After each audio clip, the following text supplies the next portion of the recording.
gentlemen, a nail-biter last night here at Comerica Park as the Angels picked up Game 1 of this three-game set. Tonight, it is Game 2 against the Tigers. As we take a look at the standings, both in the West and in the wild card, the Houston Astros have already won today, defeating the New York Yankees, so the Angels needing a victory to remain 5 games back. As we welcome you inside Comerica and back to Angels baseball here on Fox Sports West, along with Mark Gubiza.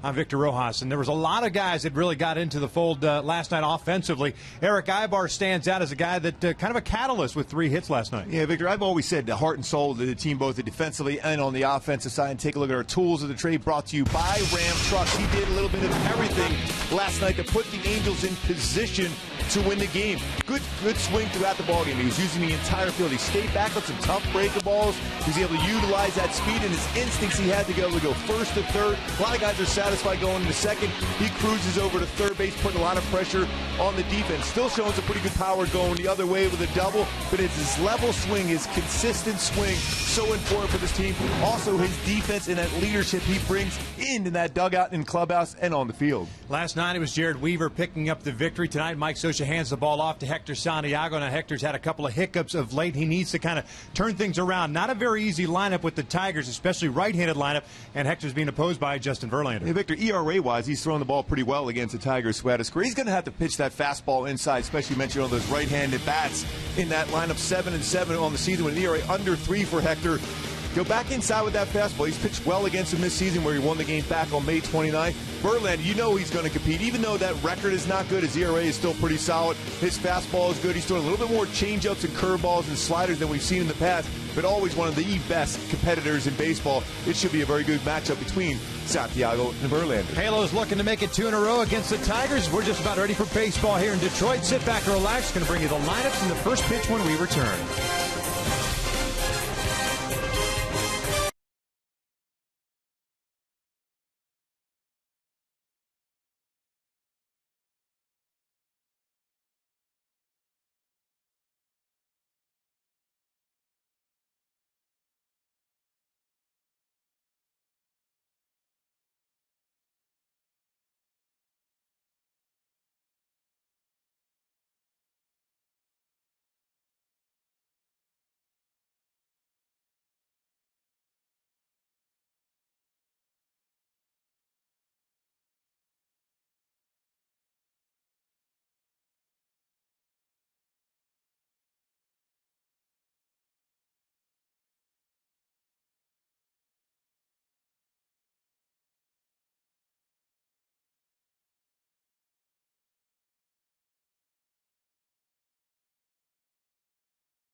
Here's the Angels hanging on last night, 8-7 victory.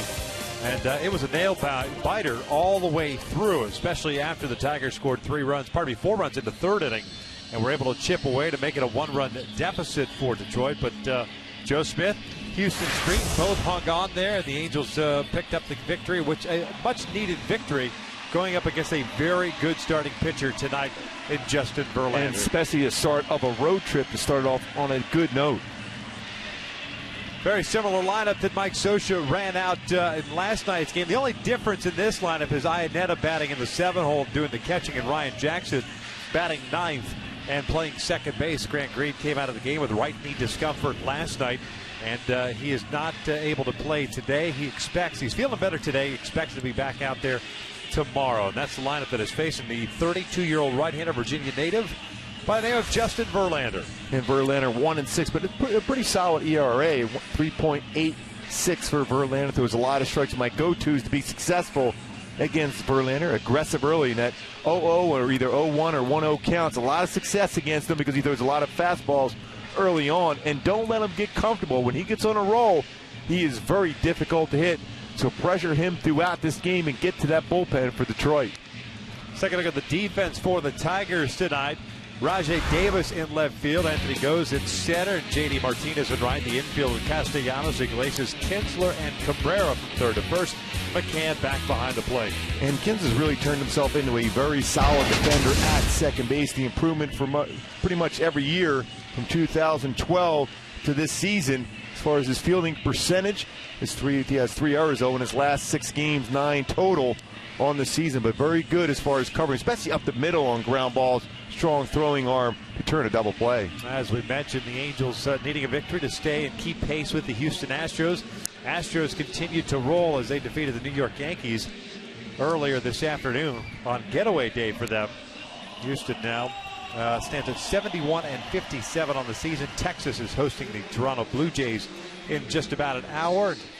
We will know where the Angels stand prior to the end of their game, I would imagine, at some point, unless this one goes a long time. No, this will be a quick Angel victory. Got a day game tomorrow afternoon here in Detroit before heading off to Cleveland. Tonight's first pitch being delivered by the UPS store. Verlander in his 10th Major League season, making his 13th start of the year. The first one tonight is fouled at the plate. No balls and a strike. I like that being aggressive. Mentioned in the counts against Verlander. 0-0 count, first pitch. 345 batters are hitting with 2 home runs. 0-1 count, 406 with 3 home runs, and even 1-0 count, 316. So be aggressive against Verlander. Cole last night 0 for 4. And he'll look at a breaking ball for a strike. Calhoun at 268 on the season, 19 home runs, 66 runs batted in.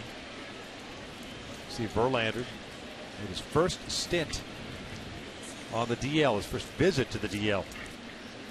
Started the season on that shelf. Right tricep strain. Off speed, down and away. It's that changeup. Keeps it low. There's a lot more changeups to left-handed batters than he does right-handed batters.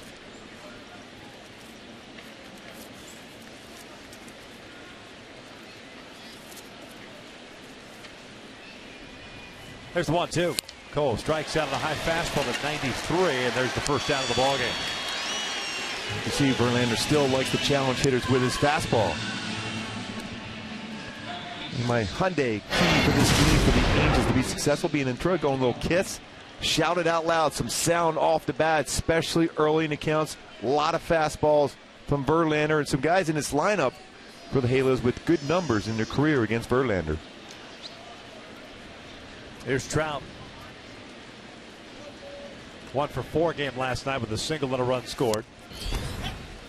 That was called a strike. Mike hitting 297, has 33 home runs. 73 runs batted in.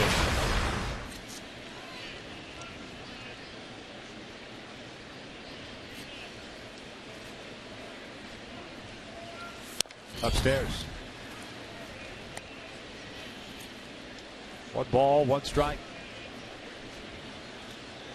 Trout hasn't homered since August the 7th. That was against the Orioles at home. His birthday. Yep. His only home run this month. 2 balls, 1 strike. Verlander struggled here at home this year. He's got good numbers in his career in this ballpark, but this year 0-5 with a 5.54 ERA. Got 79 career wins here. Off speed, just missed in. 3 balls and a strike. Pujols on deck.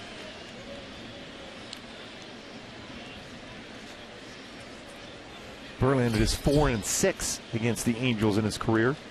ERA over 4, 4.07. That's hit out toward right field, and Martinez moves back on it a couple of steps. 2 outs.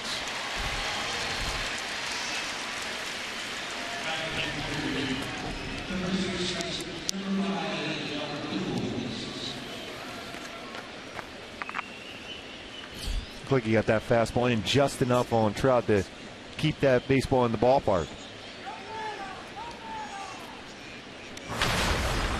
Albert last night homering in the first inning, a 3-run shot, his 34th of the season. His only hit of the night. Ended up going 1 for 4, also drew a walk. Home run in the first inning is 554th of his career. Hits one out to center field, goes. Moves over, puts it away, and the Angels go down in order here in the first. Let's take a look at the Tigers lineup when we return with no score.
Is presented by Brett Osmus for the Detroit Tigers at 59-66.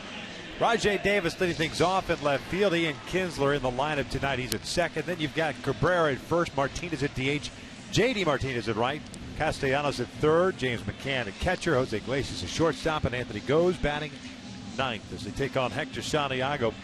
25th start of the season, 7-7 with a 2.91 ERA. But Gooby, that ERA and his numbers trending upward since after the All-Star game. Yeah, and I think the big reason, one of my go-tos, the reason why it's been going up is not enough changeups. He's throwing about 16, a little over 16.5% of his pitches are changeups.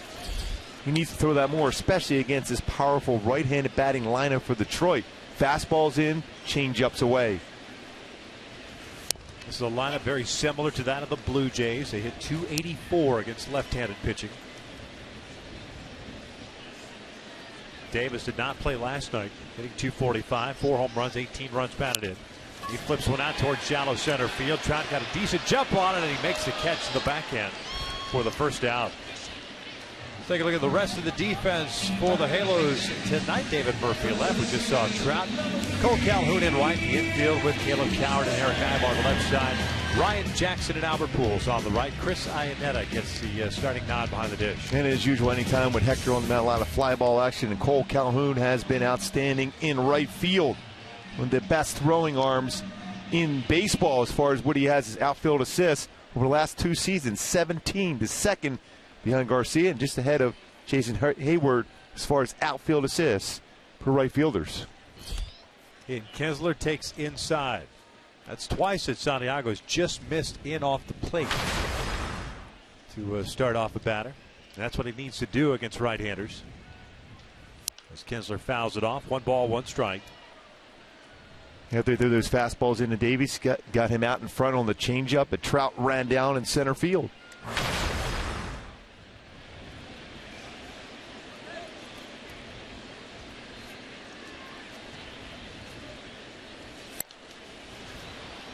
One ball, 2 strikes. Kinsler hitting .306, 8 home runs, 59 runs batted in.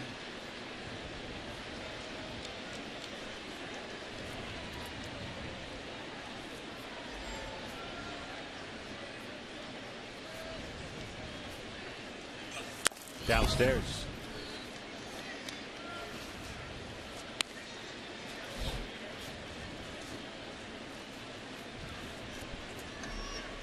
Kinsler with 520 career at-bats against the Angels with 20 home runs.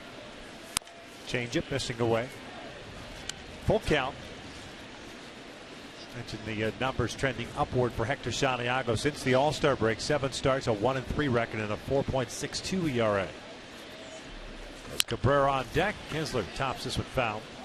And going back 2 pitches ago when he threw the changeup, we showed that graphic earlier, how many changeups he throws during the course of the game, and the strike percentage at 59%.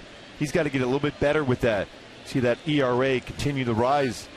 His last 7 starts is because of that feel for the changeup. He's not following all the way through with that pitch and working that changeup down and away. This one's fouled off to the right.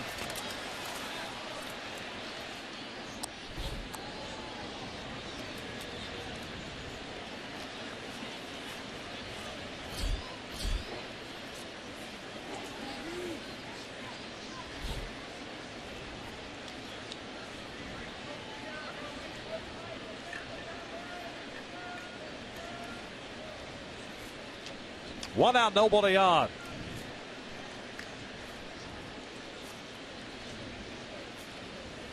Another 3-2. Kinsler drives one out to center. Trout on his horse, racing back, reaches up, and it's over his head. Kinsler on his way to second. He's going to try to go to third. Ibar has the relay, the throw not in time. It's a triple for Kinsler. His 7th of the season. Anything hit the center field here at Comerica Park, you're going to think in terms of out of the batter's box. If it gets over the center fielder's head, you have a chance at a triple if you can run well. And an elevated pitch, fastball upstairs. Trout almost able to run that one down to just over his glove, and no hesitation there for Kinsler. But a little lower throw from Trout into the relay man might have a shot. But Kinsler with good speed, 7th triple of the season.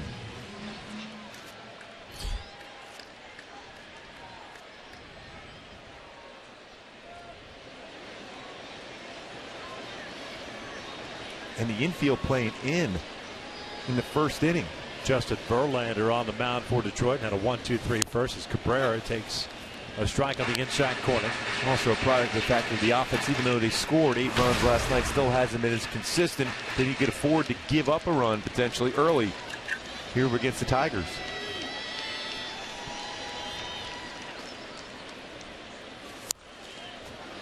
An 0-2 count.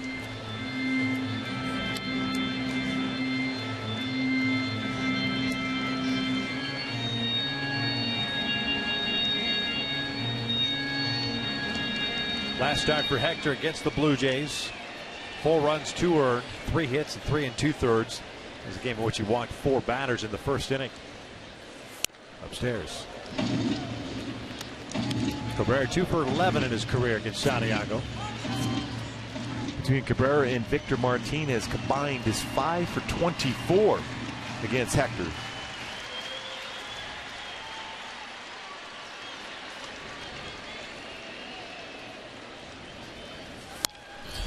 Late on that one.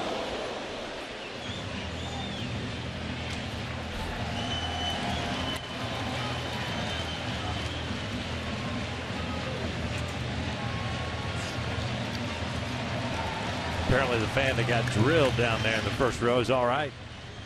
Stood up and gave everybody a thumbs up, and that's what Mickey's pointing to.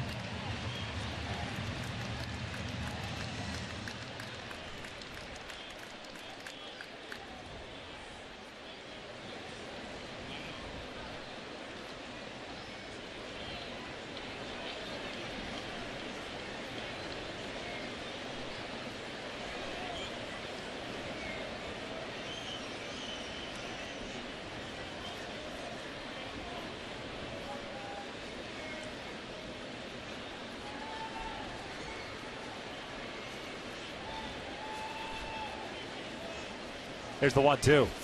Ground ball to short. Nice play by Eric Ibar. Looks Kinsler back. 2 down. What a play. Those instincts we talked about even in the opening for Eric Ibar. Not only the field, that rocket, that ball was seared by Cabrera, but still the presence of mind to look back. Kinsler with the infield in. Gets it, looks him back. Then that strong throw to get Cabrera at first base.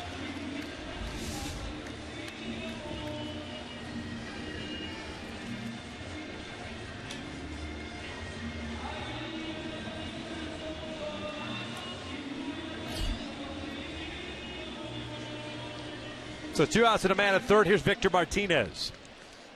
Played first last night, DHing tonight. Went 0 for 5 last night.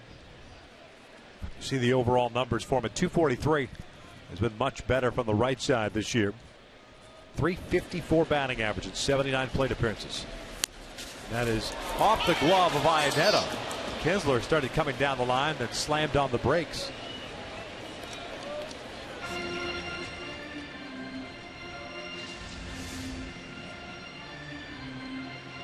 Kinsler thought about it. And right away you see Victor Martinez put his hand up there to stop him. Didn't get far enough away from Iannetta for him to try to score.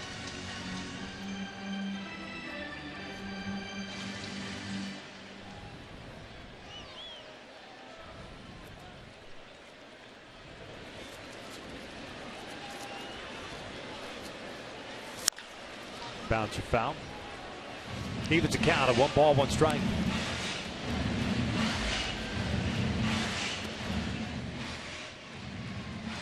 Stark contrast already for Hector from a mechanic standpoint tonight compared to his last start against the Blue Jays. Seems a little bit more under control.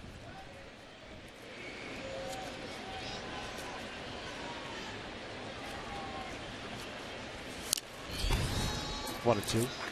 Coming off the mask of Chris Iannetta.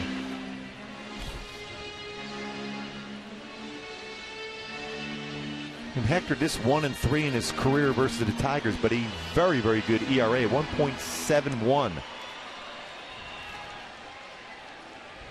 47 and 3rd innings pitch against the Tigers is 9 earned runs. He had that great outing back in May against the Tigers. Went 7 1/3 is 3 hits allowed, 7 punch-outs.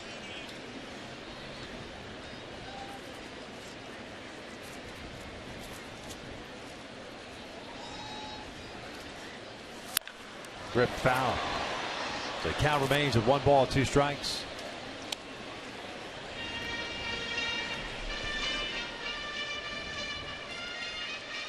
Very good offensive ball club. We talked about it a little bit last night for Detroit. The pitching has been the Achilles heel of this team. We saw that last night as well. Alfredo Simon getting to start, getting knocked around. This team's second on base percentage, second in slugging, first in average. Scoring runs hasn't been the problem for them.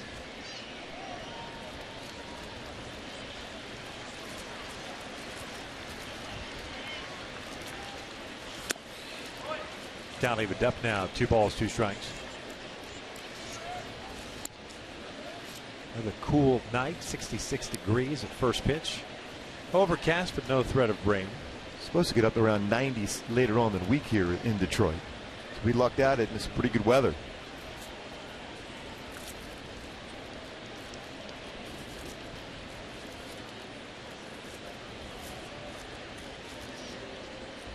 Kinsler over at third base, 2-2, struck him out. Good off-speed pitch up in the zone. Down goes Martinez, and the Tigers leave a triple stranded at third base. We enter the second, scoreless.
So use hashtag WestDataStrongFan. You just might see yourself in an upcoming Angels broadcast, and it's brought to you by T-Mobile. Nice job by Hector Santiago working around a one-out triple off the bat of Kinsler.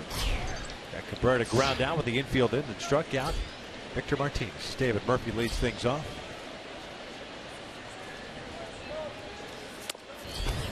One ball, no strikes. Murphy, Ibar, and Crone for the Angels here in the second. Murphy hitting .295, 7 home runs, 35 runs batted in. 2 for 5 game last night with a double and a single. Scored 2 runs. Murphy back out in left field. Murphy 9 for 30. That's a .300 batting average against Verlander.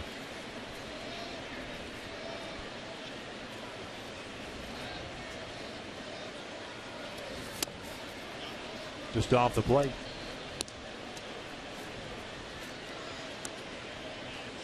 So far this season for Verlander, percentage-wise, a fastball 54%. So 46% off speed between his slider, curve, and changeup. A little bit more than usual.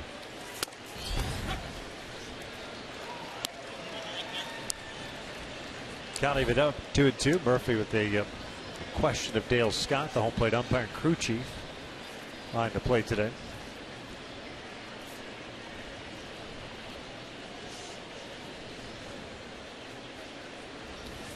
A little bouncer up the middle. Iglesias near the bag has it. 1 down.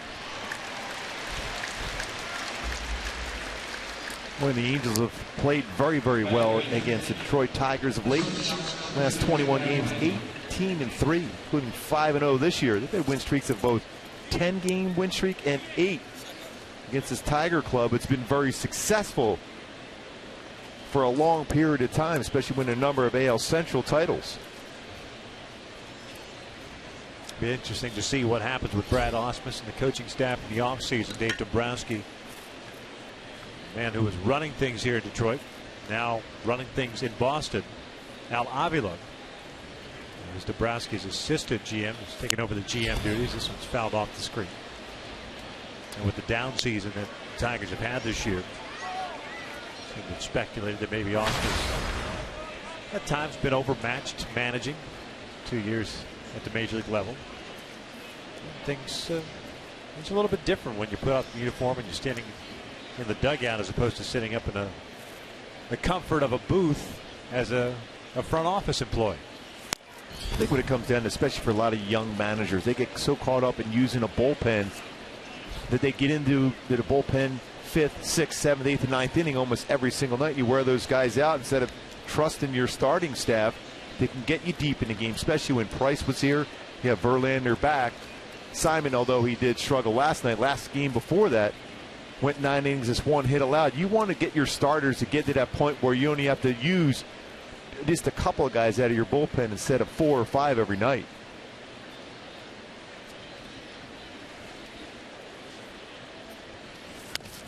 One ball, 2 strikes on Eric Ibar. 3 hits last night, hitting .275 now.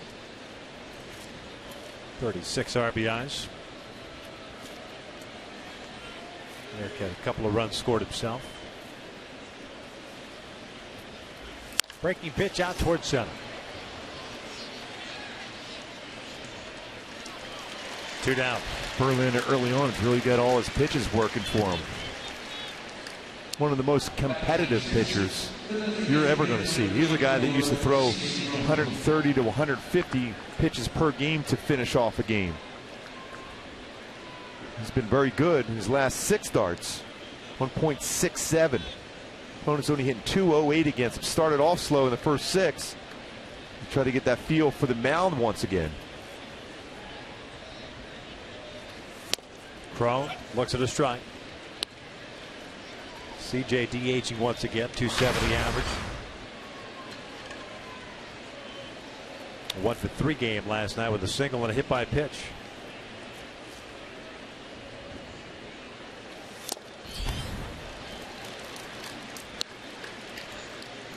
Verlander, the Rookie of the Year in 2006. MVP / Cy Young Award winner in 2011. Pretty good run for starting pitcher without having a visit to the DL to start his career.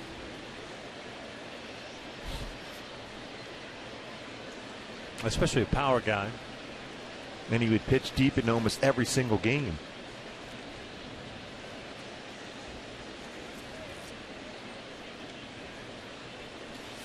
Cron strikes out, swinging, second punch out for Verlander. That is 6 up and 6 down for the Angels. Flip at the bottom of the second, still with no score.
Iago, when he is pitching well, he is very good, especially when he gets deeper in the ballgame. 6+ innings pitch for him each game, 6-1 with an ERA 1.56. But when he goes 6 innings or less, 1-6 with an ERA 4.88.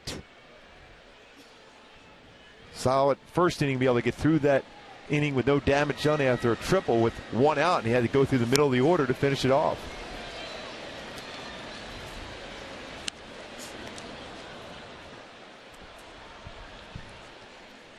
J.D. Martinez, Nick Castellanos, and James McCann to face Hector Santiago here in the second inning.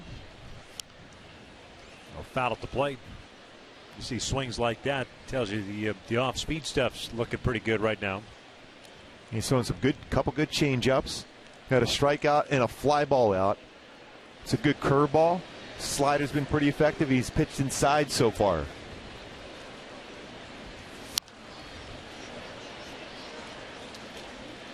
Still an 0-2 count on the right fielder. Team leader in home runs and RBIs, 33 and 85. Second season now with Detroit. 1-2.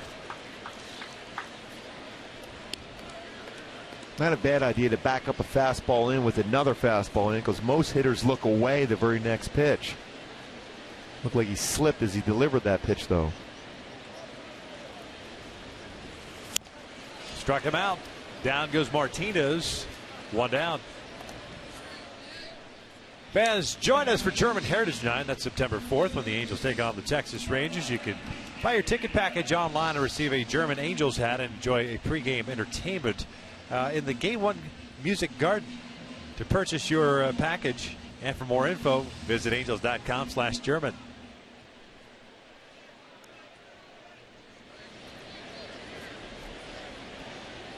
Looking forward to you busting out the leader hose. Oh, that's going to be perfect. Be a good look, though, don't you think? Absolutely.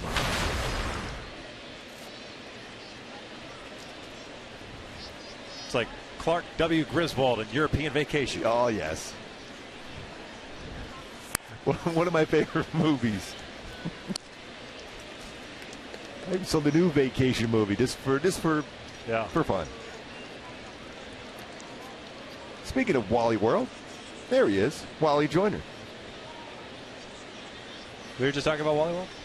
Oh, yeah. We were. European vacation. This one's sky high and deep to left. Castellanos puts the Tigers up 1-0. 15th home run of the season on an off-speed pitch down. Down and in. Castellanos has great power in that spot of the zone. His 15th home run, 63rd RBI.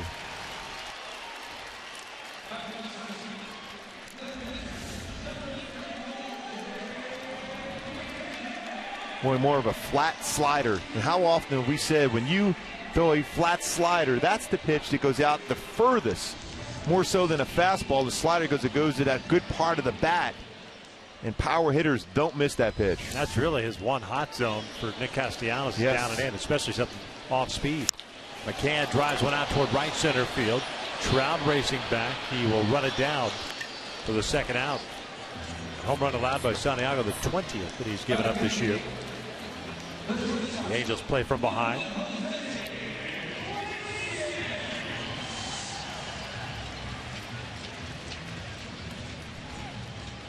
And that's 20 home runs, a little over 147 innings pitched for Hector.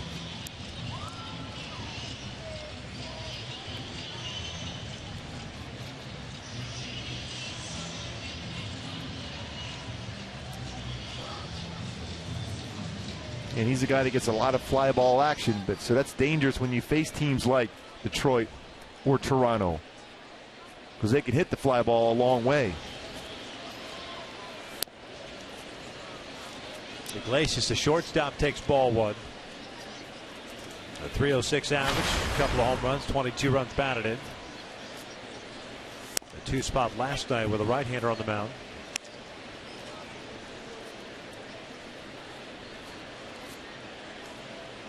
And a 1-for-3 game. 2-1.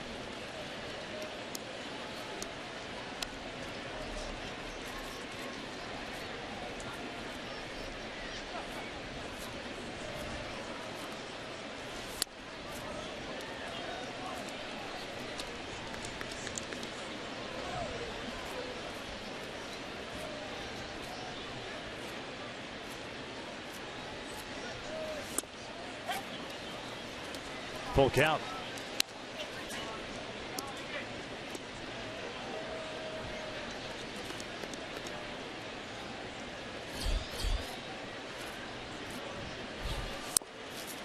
That's a pretty good pitch. Man, he just called the previous pitch a strike. He's got a lot of the strikes, though. Yeah. Going a fastball in, and it's a fastball in the strike zone, lower part of the strike zone.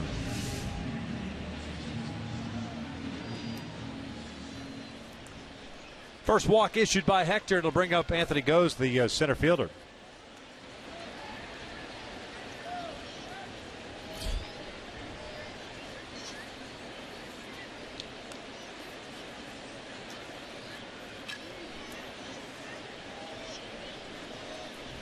Goes hitting .253.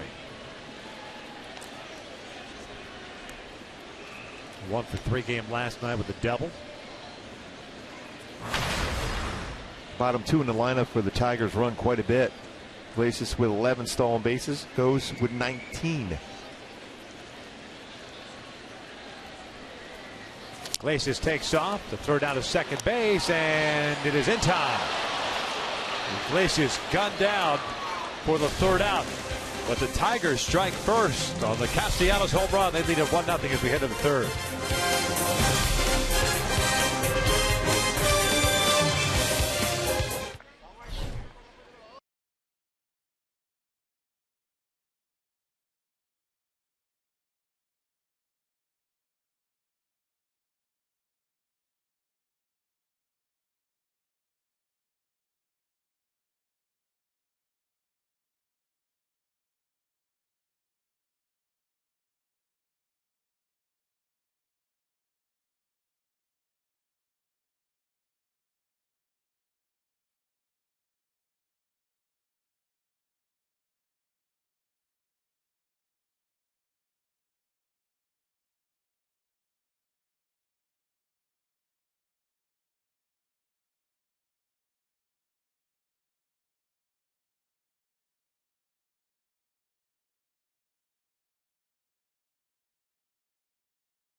Head coach of his alma mater, leading Michigan to Utah to take on the Ute squad that knocked off the Wolverines last year in Ann Arbor. The only place you can see it is on Fox Sports 1. It's streaming live on Fox Sports Go. Oh, yeah, that should be a good one. You got your khakis ready for that game? Oh, I'm going triple pleat. I'm going my Sands about one, so I'll be looking good. The ones with the adjustable little hooks on the side. That's a good look. It's a straight up polyester, huh? It's a perfect look. Get ready for college football. Bell bottoms? Yeah. And just a little bit high, right? Just a little bit with my loafers. I'll be perfect. That's a good look. No socks, of course. No. Phil Collins, no socks required. I know that's how you roll in the offseason. Oh, yeah. Bottom third of the order. Iannetta Coward and Jackson for the Angels here in the third. Still looking for their first base runner. 6 up, 6 down as Iannetta fouls it back. Chris behind the plate tonight, hitting 186, 8 home runs, 30 runs batted in. Here's the throw down to second base that ended the second. Right on the base. See if the tag was applied. Real close. Not even real close. Quick tag by Eric Ibar. Tardy on the fastball, and it's no balls, 2 strikes.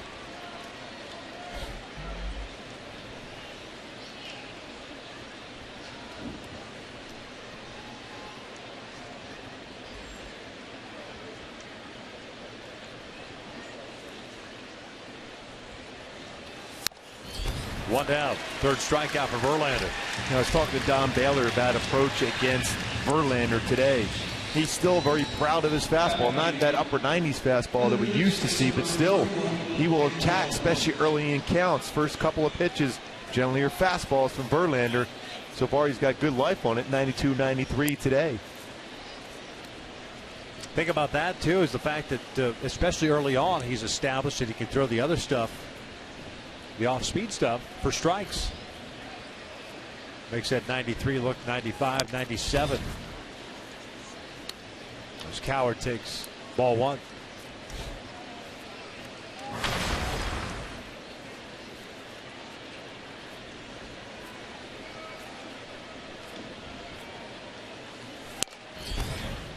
And looking at the patterns, first pitch fastball, second pitch fastball, regardless of the count. Then he tries to get back in there using his slider and changeup and curveball. Caleb 3 for 21 with a double, a home run, 2 runs batted in.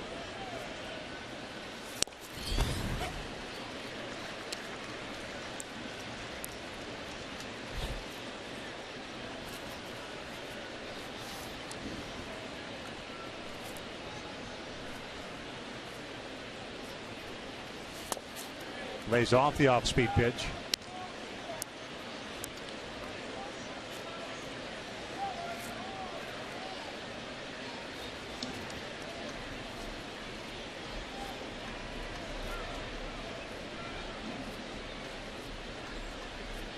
Now the 3-1. He draws ball 4. First base runner, base on balls. Bring up Ryan Jackson, still looking for his first hit as an Angel. He's 0 for 7. It's good at bat by Caleb. He tracked that baseball very well, and was talking to Don Baylor about Coward earlier today. He said he's starting to feel more comfortable when you see him in the batter's box. He's seeing pitches better, driving the ball to all fields, staying back, not getting himself out.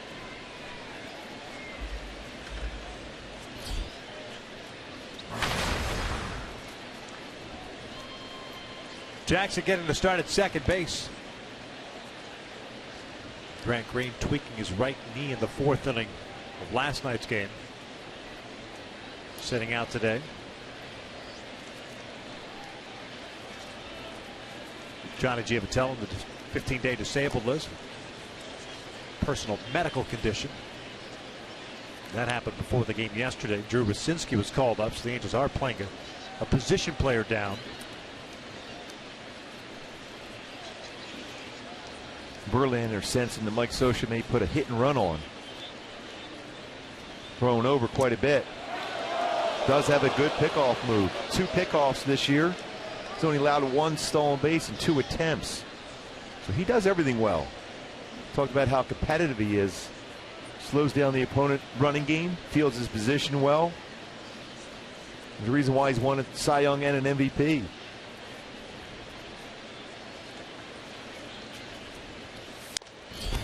One ball, no strikes on Jackson.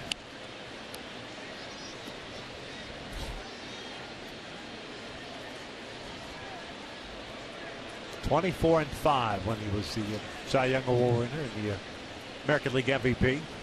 Nearly 5-1 as far as walks and strikeouts. 250 strikeouts. And 251 innings pitched.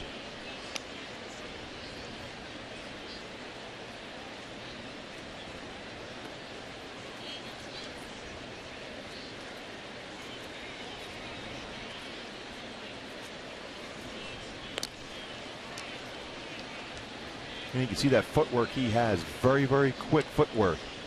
Shortens up his throw to first base. That's what you want if you're a youngster watching your right-handed pitcher for a pickoff move. Quick feet, shorter throwing motion.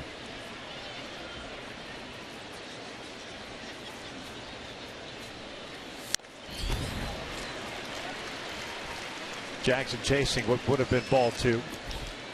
Evens the count at 1-1.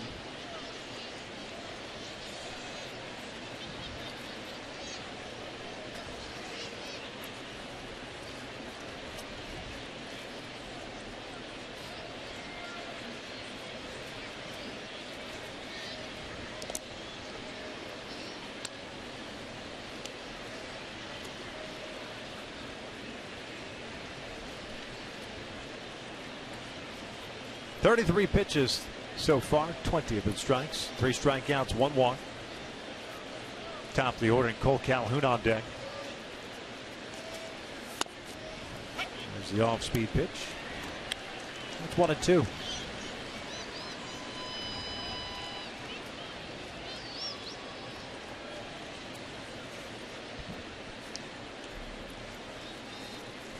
Tigers getting their run in the second inning on the Castellanos home run. 15th of the year.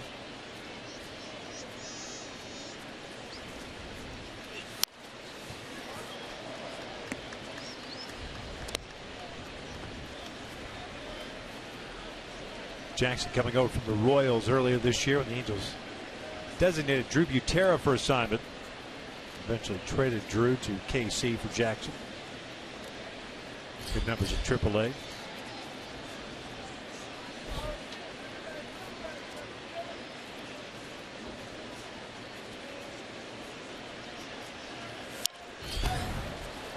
Foul back, high fastball again.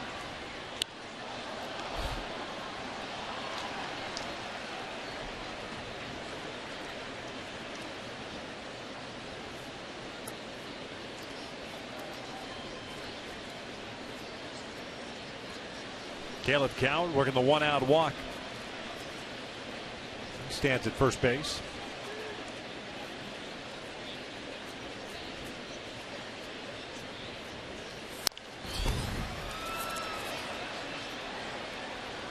Souvenirs for a lot of folks. Verlander wants to go high fastball against Jackson, and fastballs in.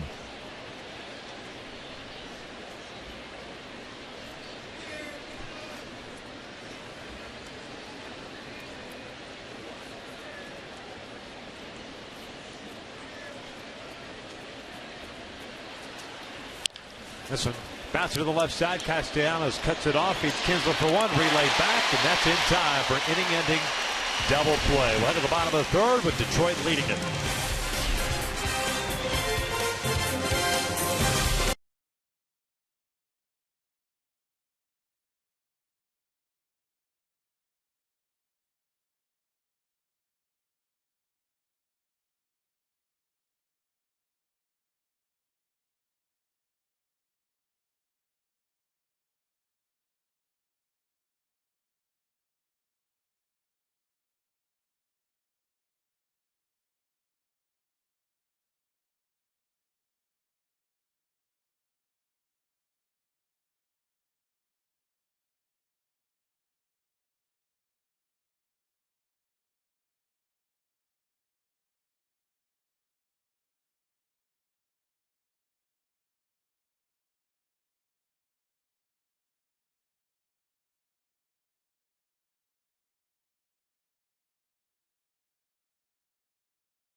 that red still following this team around.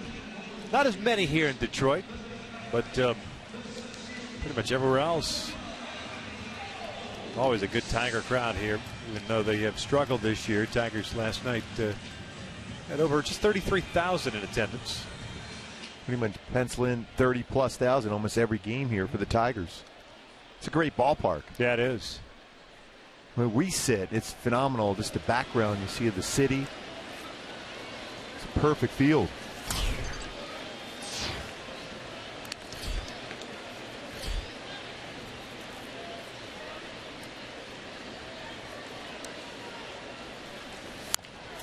Ground ball over to first. Goes, is retired. And there's out number one.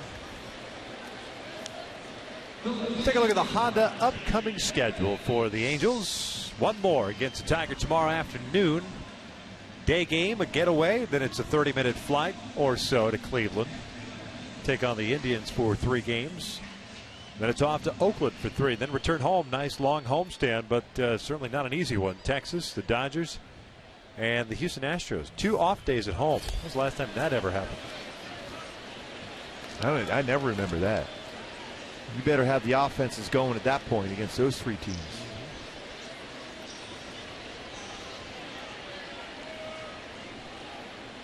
Rajai Davis hit a fly ball to left to start the ball game for the Tigers in the first. Cuts through this one. It's 1 ball, 1 strike.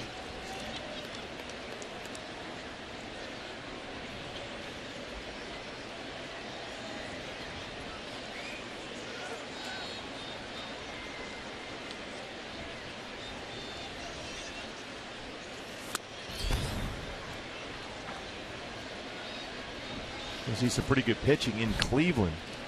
Danny Salazar, Trevor Bauer, Corey Kluber.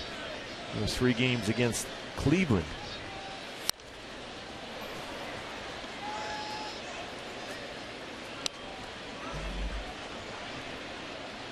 It's also pretty good pitching against Cleveland at the Big A. Ended up beating Kluber game 1. Angels did not see Bauer.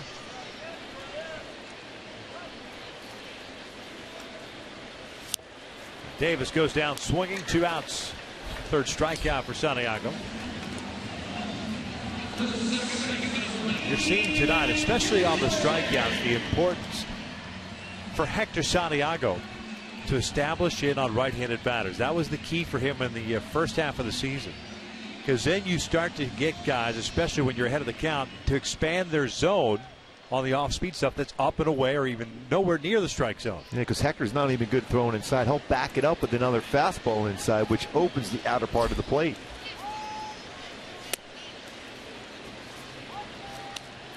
That get-over breakable in the inner half of the plate is a very dangerous pitch to Ian Kinsler.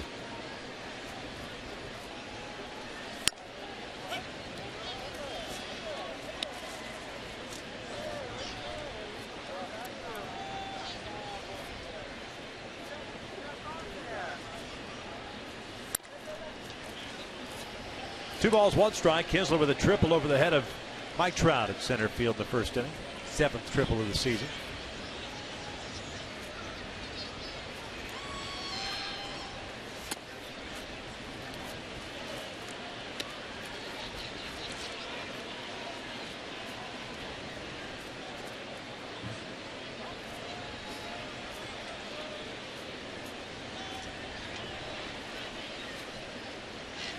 Three one, popped him up.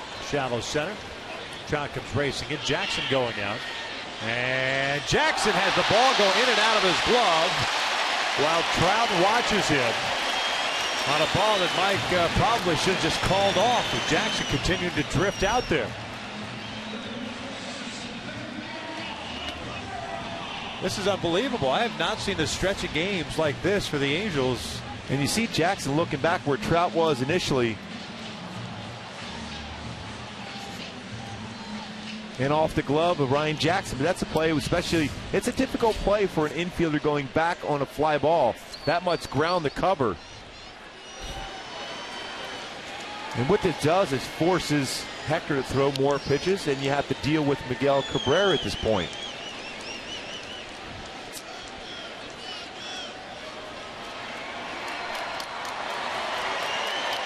Error charge to Jackson, of course. Instead of 3 outs and back into the dugout. Cabrera bats. Scalded one to Ibar in the first inning, so he's 0 for 1. Unfortunately enough, Kinsler's only at first base. That ball was hit extremely high in the air. That's one of those balls, though. If you're a guy that hits it, why aren't you standing at second base? Exactly. With 2 outs. You might as well just get your exercise and run. That's what you're always taught as a youngster, even. Just keep going, just in case something like that happens.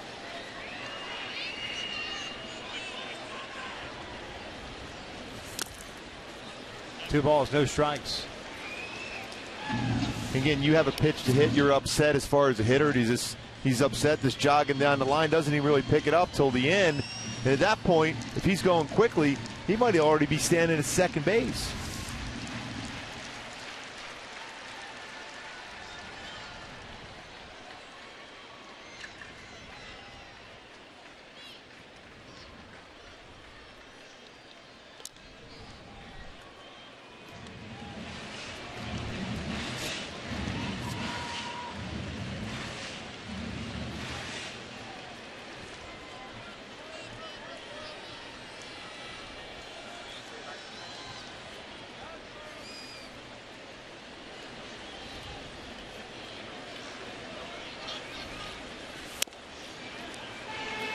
Three balls and no strikes. And he'll be swinging here, 3-0.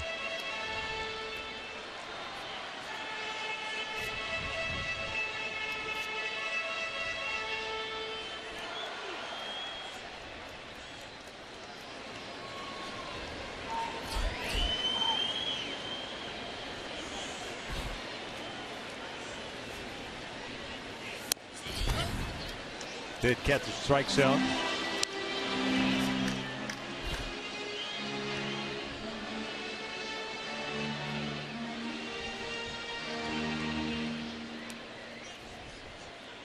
Three balls, one strike.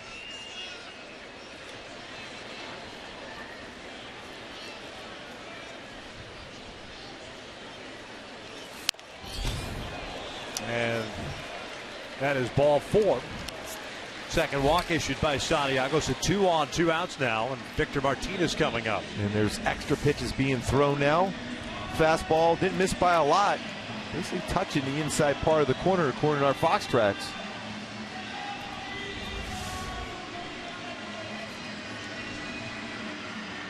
Especially for Mike Scioscia's bullpen, who has been used so often of late.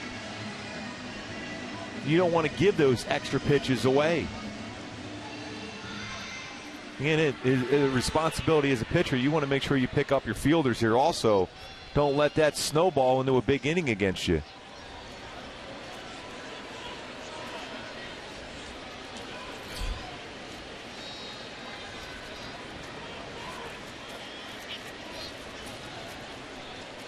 Martinez struck out an off-speed pitch in the first inning. Looks at strike 1.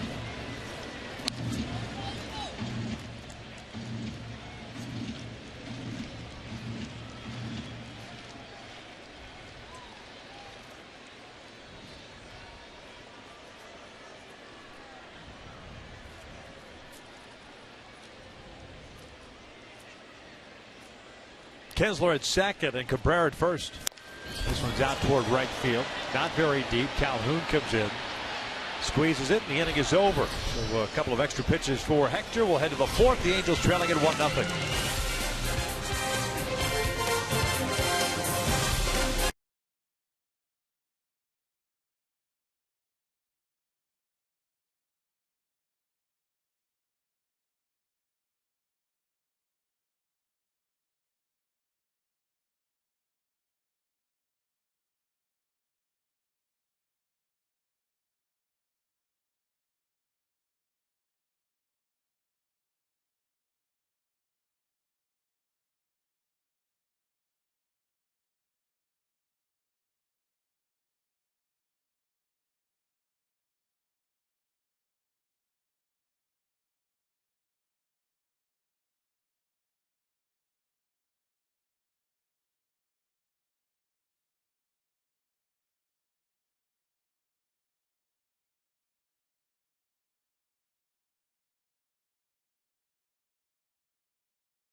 Heritage Night. Fans in attendance will also receive an Angel Scratcher and a chance to win a suite autographed items at 35% off team store merchandise. Get your tickets online at angels.com.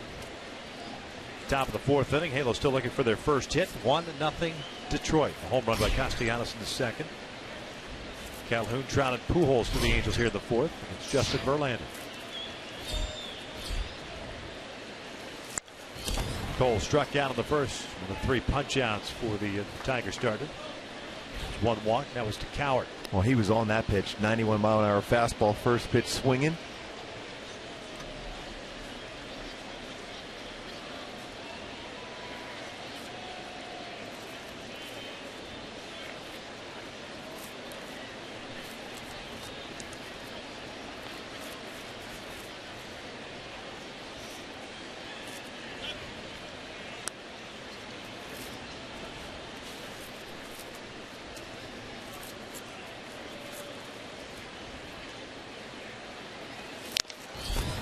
Foul tipped into the mitt. And it's 0-2.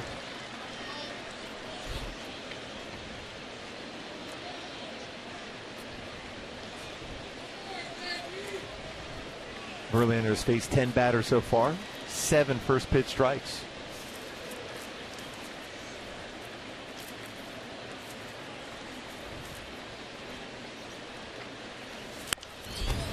Cole thought about it. Lays off. It's 1-2 now. Last start for Verlander. Ended up taking the loss. Well, out 2 runs, 1 earned on 4 hits in 7 innings. Had 8 strikeouts and 1 walk. That was against Texas on the 21st. Texas hosting the Blue Jays tonight. David Price and Colby Lewis. Colby Lewis is really throwing the ball well for the Rangers this year.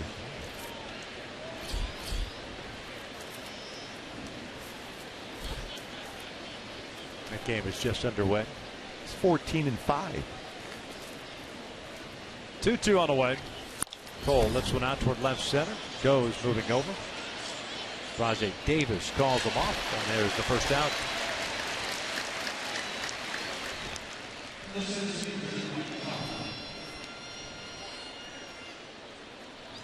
A lot of run support for Verlander. Started this season for him. 2.45. Less than 2.5 runs per game when he's on the mound. Tigers is 2-10 in his starts.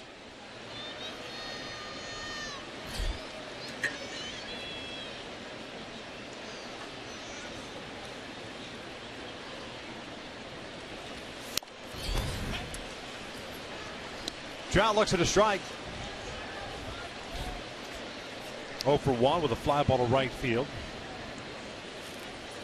17-game homerless streak. 3rd longest of his big league career. This one pulled toward the hole. Backhanded by Iglesias.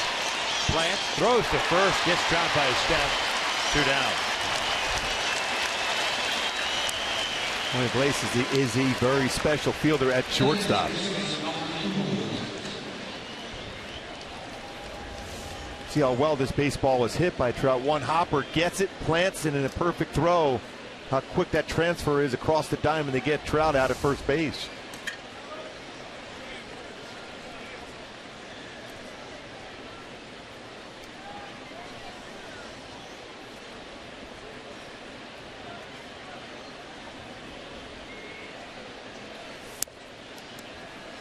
Albert did a fly ball to center in the first inning, jumping on the first pitch.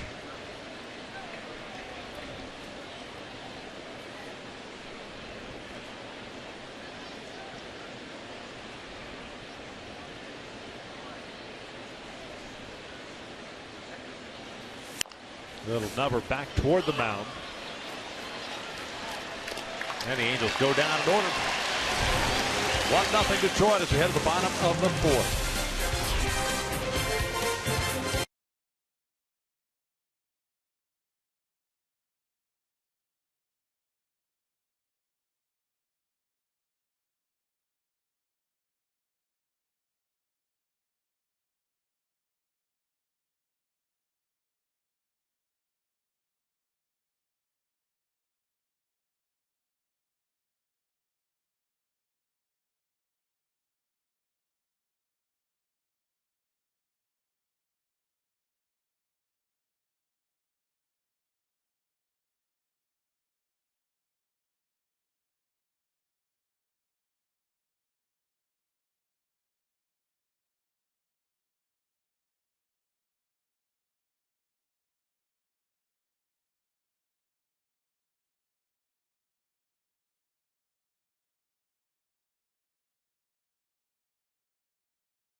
leading Mets, followed by the AL East leading Yankees. So we'll see anyway. Taking on the Atlanta Braves. Coverage begins next Saturday at 12:30 Pacific on Fox Sports 1 and streaming live on Fox Sports Go. Mets winning again tonight. Rather presumptuous, too, of the American League East leading New York Yankees. They're behind the Blue Jays by a game and a half with the loss today. We shall see. We might have to revamp the copy. Yes, indeed. Martinez, Castellanos, and McCann here the fourth against Hector. We do know the Mets are playing well, though. A rematch of that '86 World Series. Just ask Larry Boa how the Mets are playing. This one's out toward left center field and hit well. Trout not going to get there. This one hops and goes over the fence. It's a double for J.D. Martinez, his 24th of the season. Well, he has tremendous power and great plate coverage. Pitch down, almost similar to that spot Castellanos hit his ball out of the ballpark. That one hops it into the bullpen area for the Angels. 24th double for Martinez.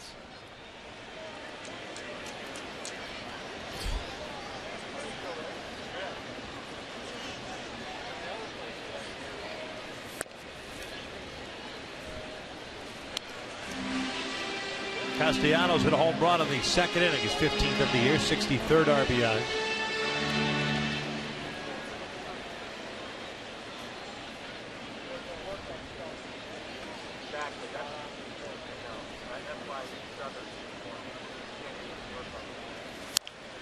Pulls this one foul.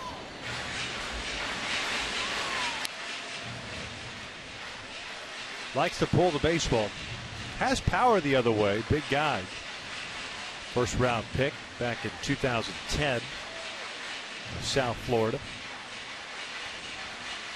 And your goal, if you're Hector, is if you get a ground ball in the infield, you prefer to get it on the left side of the infield. So cut fastballs in, fastballs in should keep Castellanos from hitting the ball to the right side of the infield and advancing Martinez the third.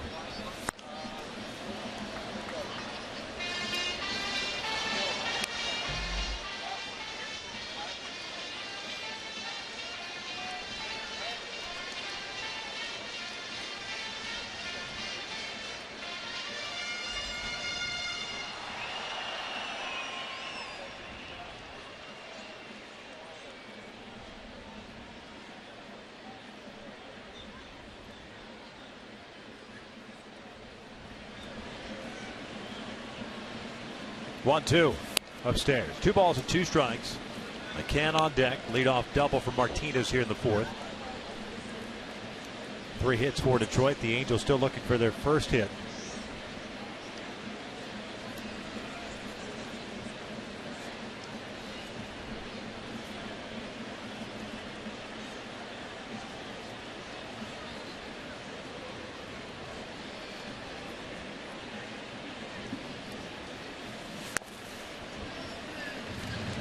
Full count.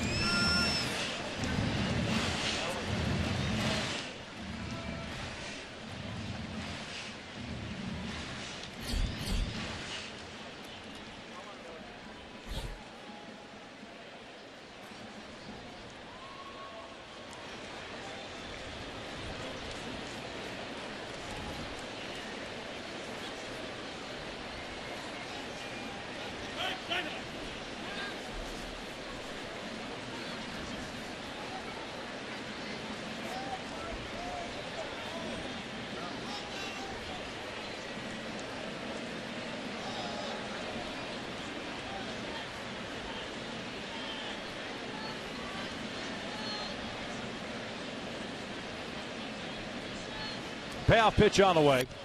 Jams him, fouls it back.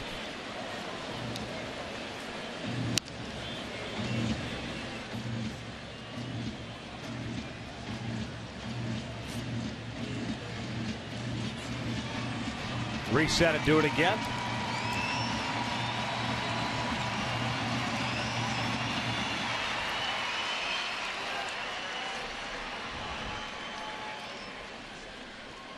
We said early on, Santiago a lot more under control today. Tempo's been much better. 3-2, lifted out toward right center field. Trout and Calhoun. Trout will make the call on the catch, tagging and going to third. There's J.D. Martinez, one down.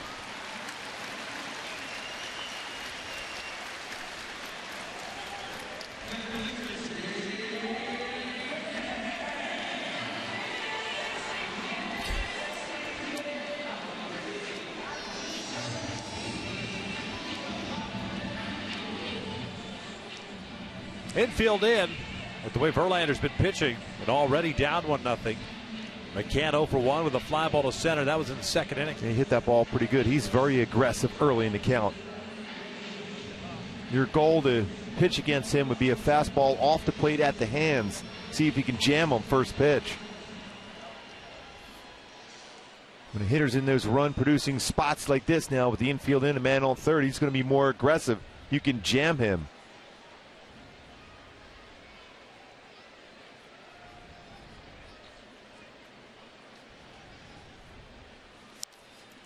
There's that aggressiveness. Good changeup. Off the end of the bat for strike one.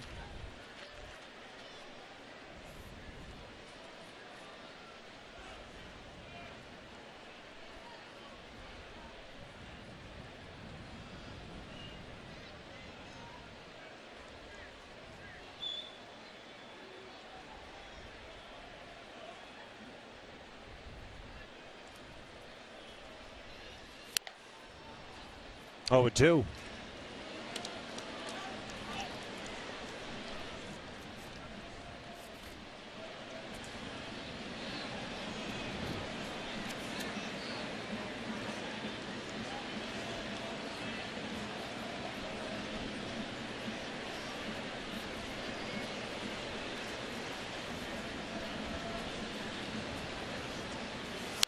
Foul back.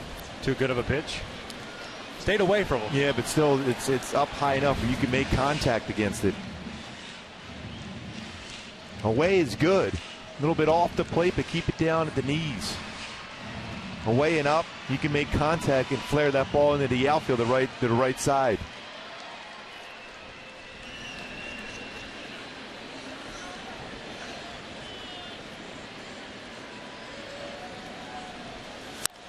Fouled off. Out of the reach for that changeup again. Boy, Hector's been very good this season, though, with runners in scoring position, where he's really buckled down. Had 170 against him. He needs an out in the infield or a punch out.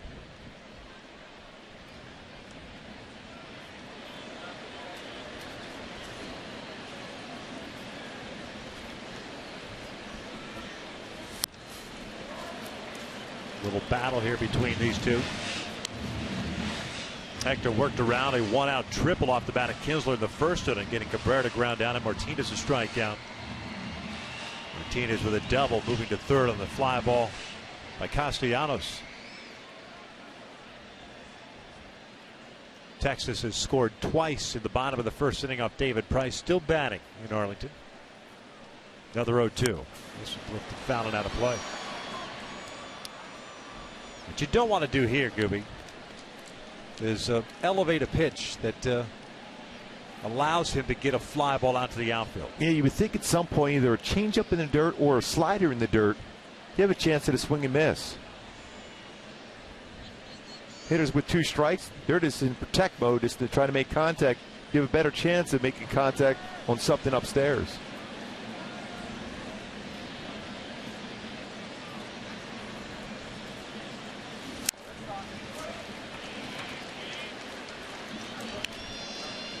So 1-2 count now.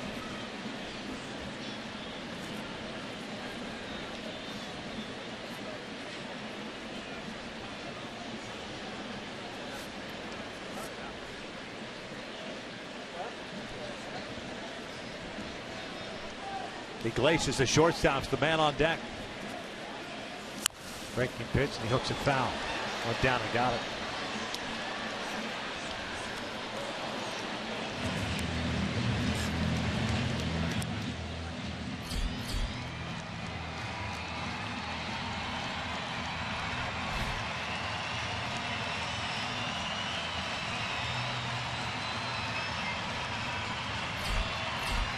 quick conversation with Eric Ibar and Hector Santiago. More something maybe Eric's seen from McCann at the plate, with his hands especially, what part of the zone he may have a better chance of making contact with. 1-2. Went upstairs and in. Just missed off the plate. Yeah, he was clearly looking away on that pitch.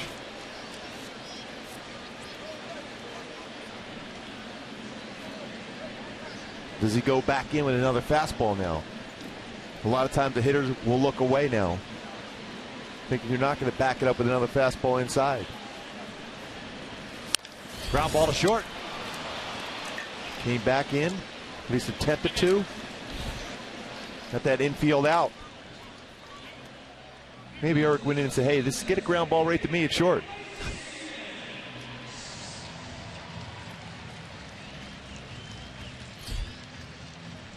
Still work to be done here with Iglesias up now. He drew a walk in the second.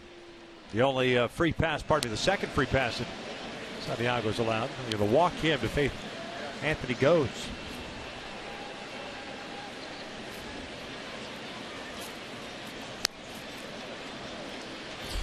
Goes 0 for 1 tonight. A ground ball to first base. Real interesting the way Hector throws his pitches on an intentional walk, how much he drops his elbow, slows down his delivery. See how he's able to get right back into that, in his mechanics against Goes after dropping his elbow and throwing the ball like that. A lot of times as a pitcher, you try to go through your same mechanics to make sure that very first pitch, the next batter, is where you want to throw it.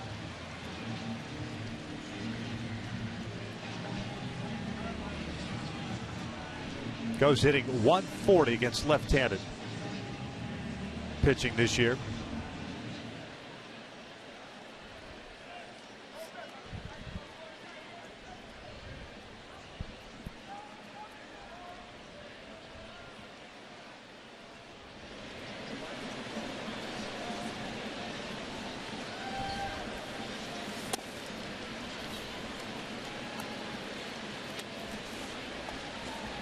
See how far that pitch was out of the strike zone because you drop your elbow. It's muscle memory. Same exact arm angle you're going to throw. It's very difficult to throw one in the strike zone.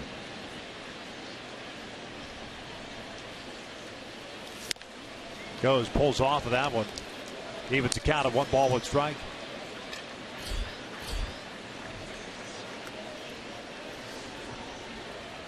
A lot of pitches this inning for Hector.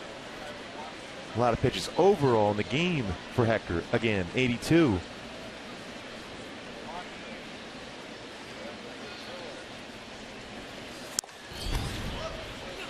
A borderline pitch. 2 balls and a strike.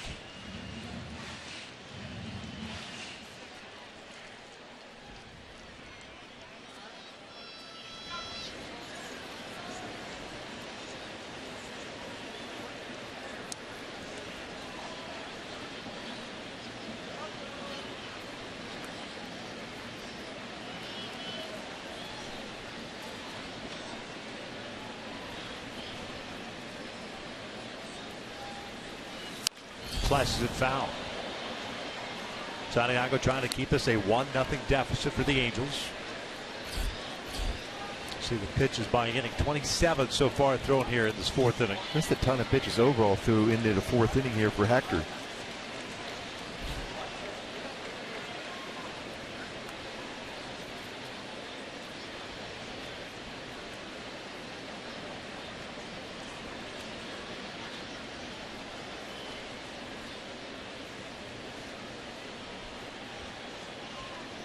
Two on the way.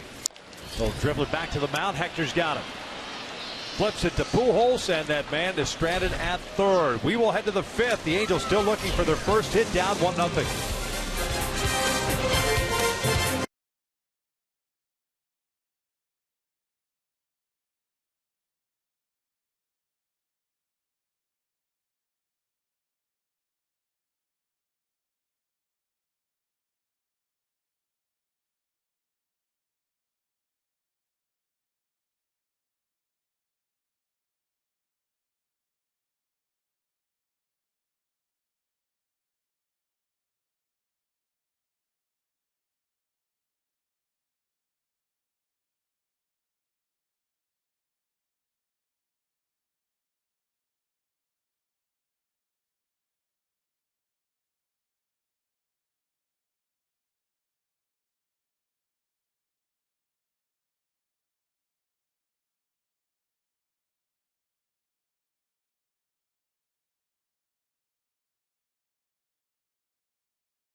EPA estimated 31 highway miles per gallon. This car was made for driving in California.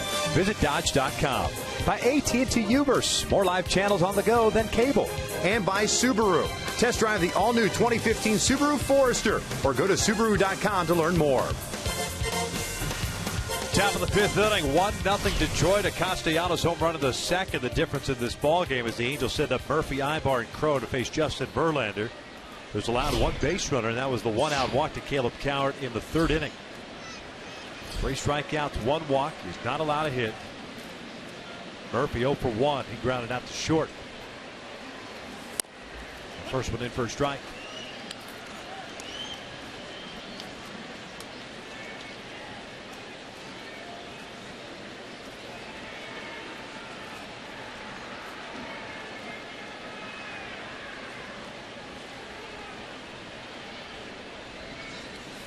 Ground ball to short again. He's really stayed away against left-handed batters this entire ball game. Established that early on. This copyrighted telecast is presented by authority of the Los Angeles Angels and may not be reproduced or retransmitted in any form. And the accounts and descriptions of this game may not be disseminated without the express written consent of Angels Baseball LP. Yeah, if hitters are trying to pull a fastball away, why wouldn't you stay away the whole time? Change-ups away. That first pitch to Murphy, threw a change-up first pitch. He's been a lot of first pitch fastballs. But he's been spotting his fastball very, very well.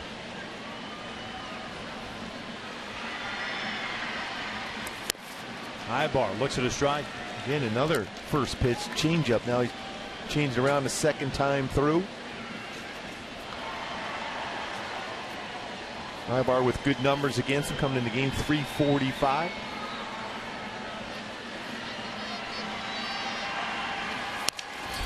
Little looper to second. Kinsler has it. 2 outs. Broke his bat.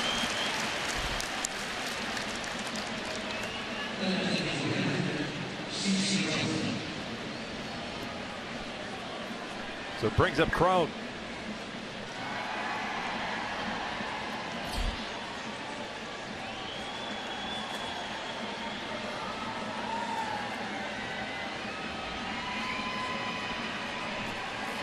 CJ struck out in the second.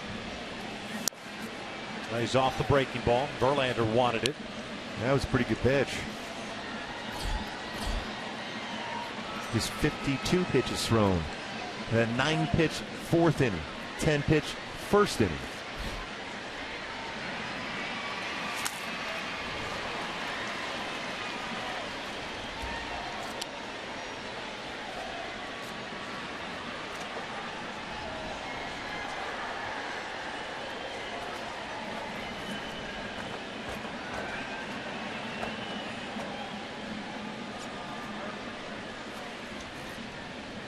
One from Verlander. Cuts through that one at 94. Remember, there was a time when Verlander, middle part of the game, all of a sudden you see the fastball going 96, 97, 98 as the game progressed.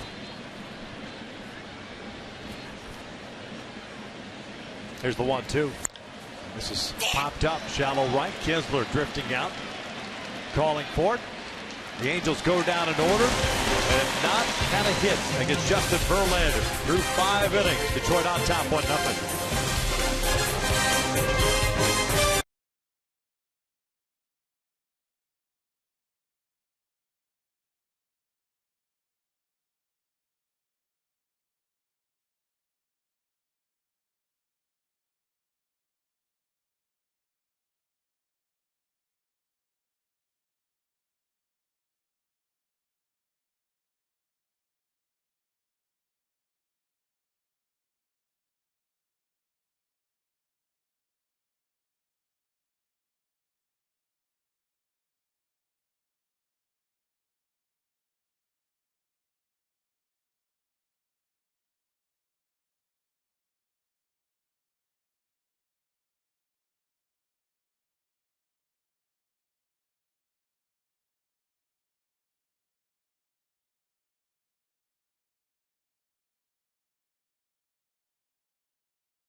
for Santiago. As usual with runners in scoring position, really bears down a swing and miss against Martinez, and a ground ball by Ghost to finish off the inning. Last inning we threw a number of pitches, had some stress, but got through with no damage. John hitters being under around 170 against Hector with runners in scoring position. Hector to face the top of the order here in the 5th inning with Davis, Kinsler, and Cabrera coming up. Rajai Davis, the left fielder, 0 for 2. A fly ball to left and a strikeout.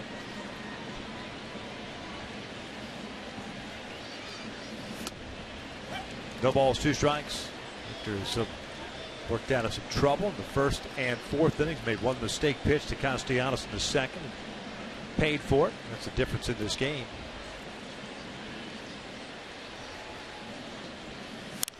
Reaching for that one, fouls it off the mask of Chris.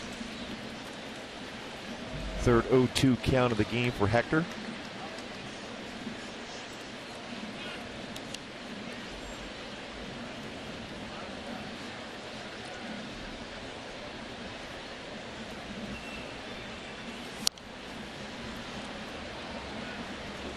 Could use a real quick inning as far as pitch count.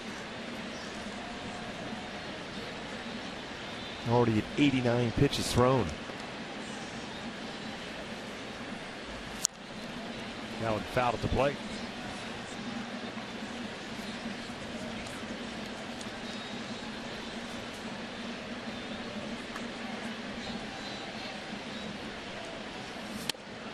Upstairs.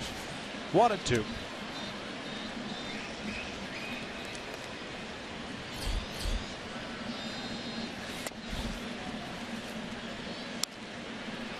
Picked up tempo here all of a sudden. 92 pitches, 56 strikes, 3 punch outs, 3 walks, 3 hits allowed. Davis flips one out towards shallow center field, and that's going to fall in for him.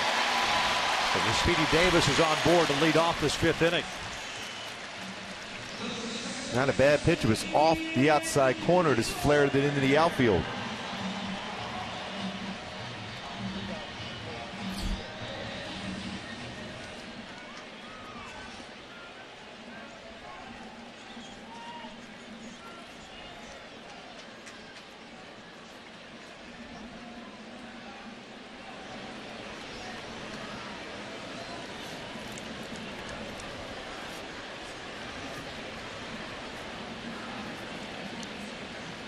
Now you got to pay attention to Davis with his speed. 17 stolen bases. He's been caught 5 times.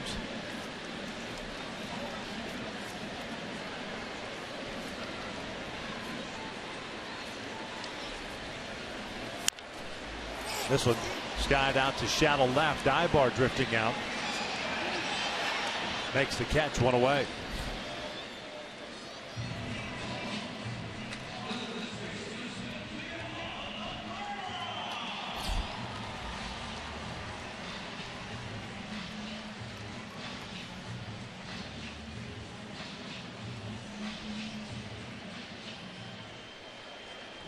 So here's Cabrera, grounded out sharply in the 1st inning, walked in the 3rd.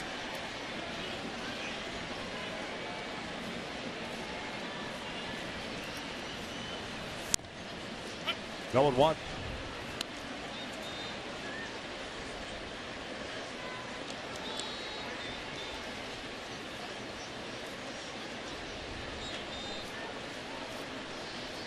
Good lead for Davis over at 1st.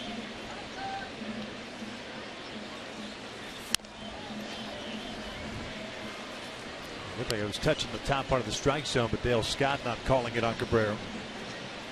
So it's 1-1. Cabrera's rolled into 12 double plays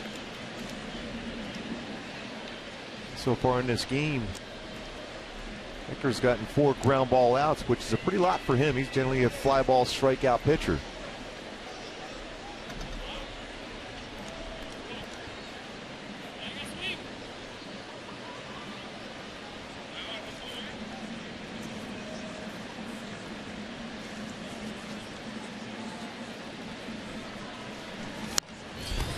One ball, 2 strikes. Danger zone. It's that sneaky fastball that Hector has, because at an arm angle he throws from, sometimes that baseball gets on even to the very best fastball hitters right on him. Davis very good as far as stealing bases, quick. Hector paying attention to him.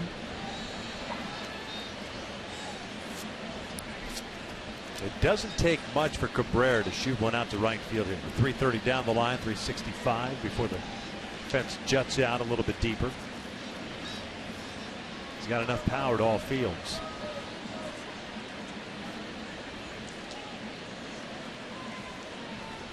Throw over.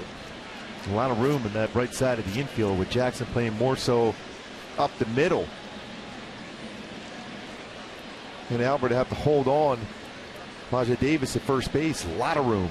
And he hits the ball hard that way. Especially fastballs down and away. A little flinch there by Davis on the throw over. Wondering with the 1-2 count if he's going to be on the move here.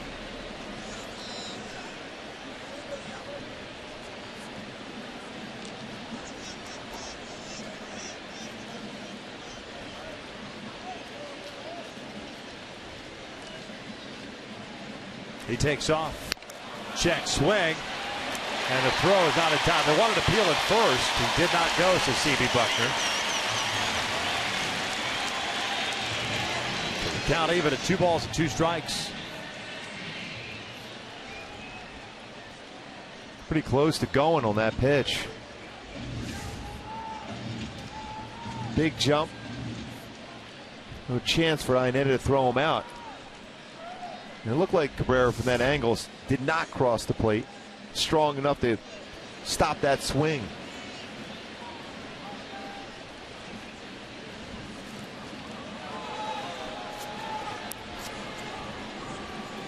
The one thing this allows you to do if you're Hector now, you don't throw a strike. You have an open base. See if you get Miguel Cabrera to swing at something out of the strike zone. Well, again, that's touching the top part of the strike zone. At a full count now. Victor Martinez on deck. You got to pay attention to Davis a little bit over at second base. He'll take third if you give it to him. Just spare your luck.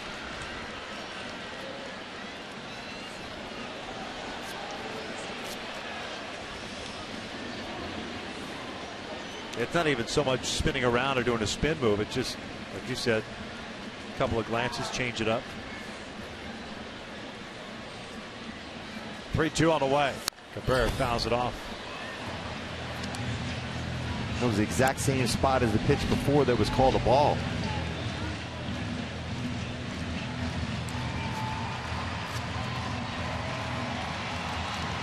Hector's done a nice job so far tonight of bobbing and weaving out of trouble. Trying to do it once again here, the 5th inning. Nobody loosening for the Angels. Hector at 100 pitches now. They want a pickoff attempt.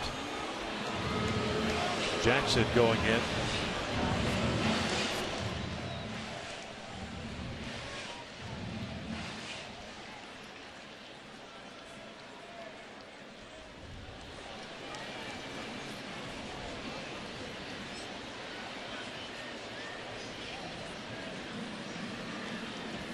Three-two, hammered out to deep left field, and that one is gone. 3-0 Detroit.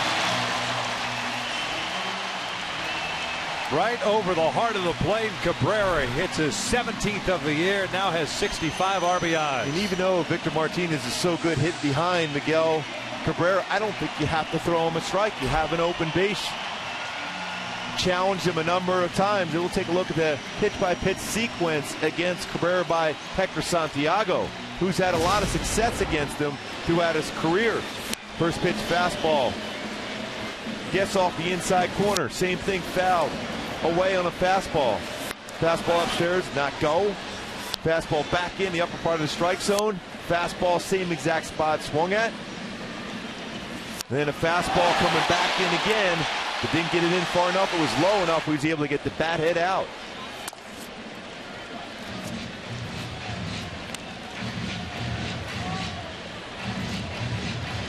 2 home runs allowed by Hector Santiago in this one. 3-0 Detroit.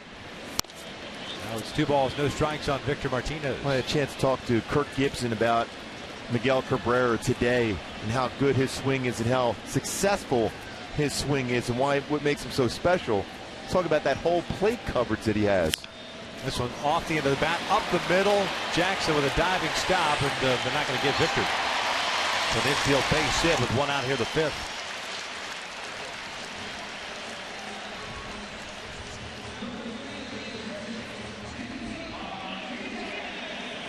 I concur with you, just going back to that 3-2 pitch. I mean, there's no reason whatsoever to give Cabrera anything to hit. No. Your worst case scenario is 1st and 2nd with a big time double play candidate coming to the plate. And that's not knocking Victor Martinez. He is right. a great hitter himself, but he's a guy that you need a ground ball double play with. Miguel Cabrera coming in this game, .371 batting average. Now 17 home runs, 65 RBI. Even if you've had success against him, you have to make him hit your pitch, and that's got to be something out of the strike zone. If you walk him, so be it. Victor's grounded into 15 double plays. Cam Bedrosian, first man up. Long conversation here.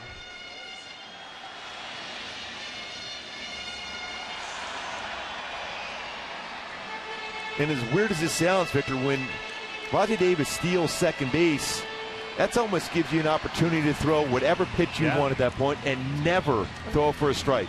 You could have even just walked him if you wanted to. You know you've got your hands tied with Verlander the way he's dealing through 5 innings. You've yet to pick up a hit. You've got to keep it a 1-0 deficit.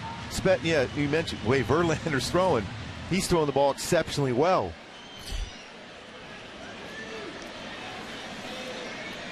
Here's J.D. Martinez, who doubled his last time up.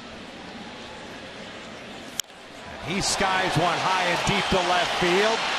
Murphy will just watch this one fly, and that is gone. Another 2-run home run. 5-0 Tigers.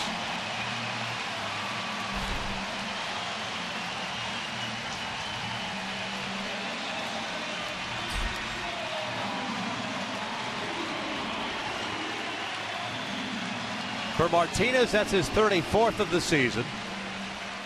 And now with 87 runs batted in, here comes Mike Scioscia. And that's going to be it for Hector Santiago. Boy, J.D. Martinez, what an impressive career he's starting to put on right now after getting let go by the Astros. 3 home runs allowed by Santiago. 5-0 Tigers. A pitching change here in the 5th.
Hawks 3 punch-outs. Pitched well against the Tigers back on May 29th, in which he went 7 1/3 scoreless innings. But the Tigers made the adjustment against Hector tonight. Turning it out, who's in, who's out. Santiago is done. Cam Bedrosian takes over on the mound here with just one out. Nobody on base. Cam pitching in his 21st game at the major league level this year. 1-0 record is 6.23 ERA. Well, again, the walks have been the issue for him. 21 2/3 innings, 32 hits allowed, 13 walks. Hitters hitting .360 against Cam. Especially the command of his breaking pitch forced him to throw a lot more fastballs than he would want to, even though it's a good fastball.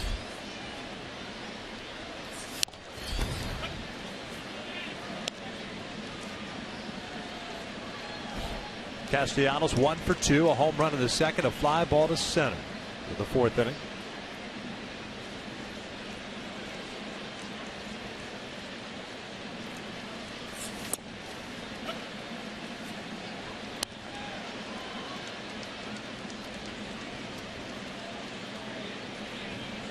No balls, 2 strikes.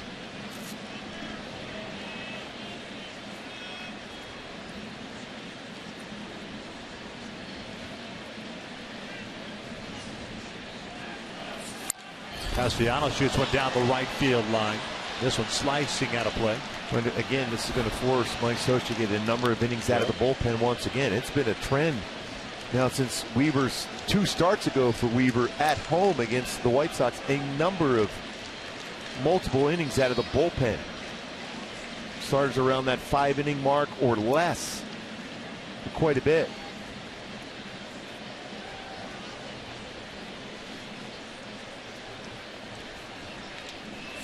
The game after Weaver's, Tropiano's start on that Thursday. And that's when it started with the multiple innings. And that's something that we all know Scioscia doesn't like to use relievers.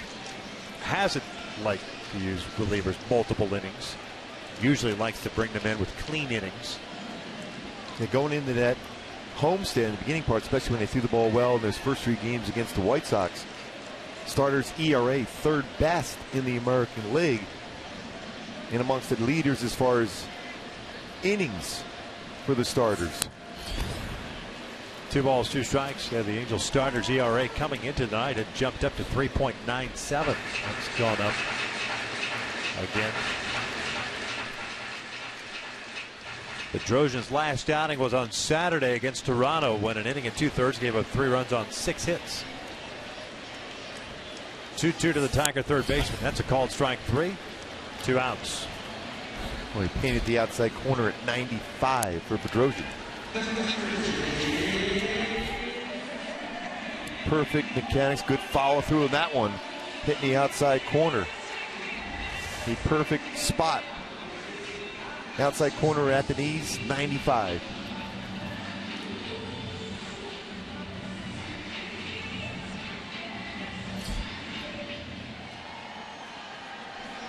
Final line for Santiago, 4 1/3, 5 runs all earned, 7 hits, 3 home runs, 4 strikeouts, 3 walks. One of the walks intentional. And now that's multiple starts for Hector, in which he has struggled.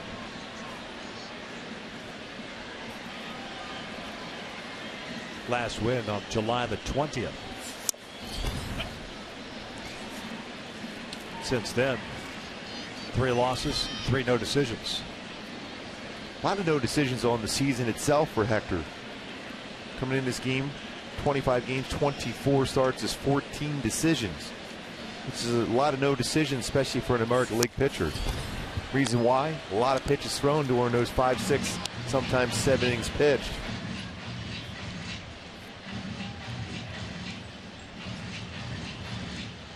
He had real good stuff today going too into that last inning.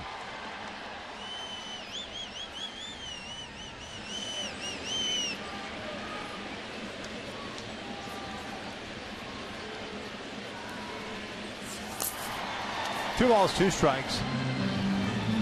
McCann, the catcher's 0 for 2 with a fly ball to center and a ground ball to short.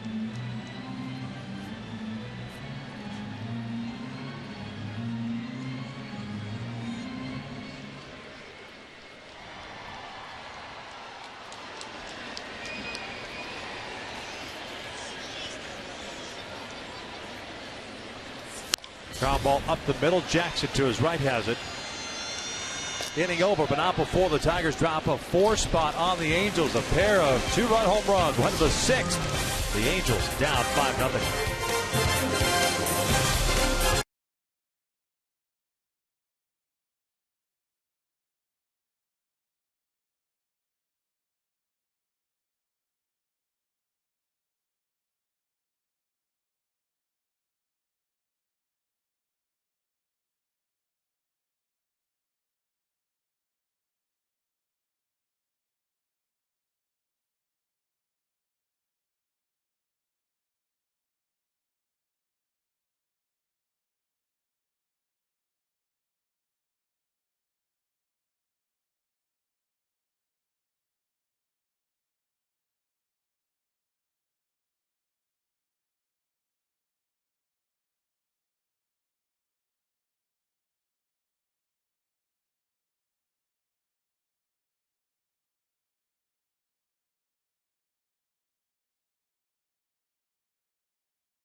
Summary, the power swings today for Detroit. Castellanos solo shot, 2-run home run by Cabrera, 2-run home run by J.D. Martinez.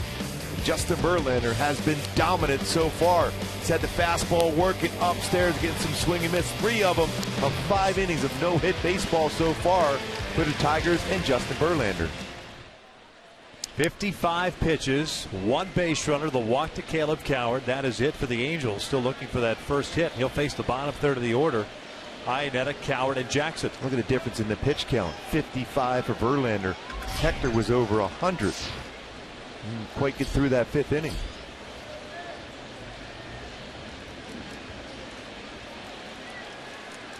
Iannetta, strikeout victim his first time up. Looks at strike 1.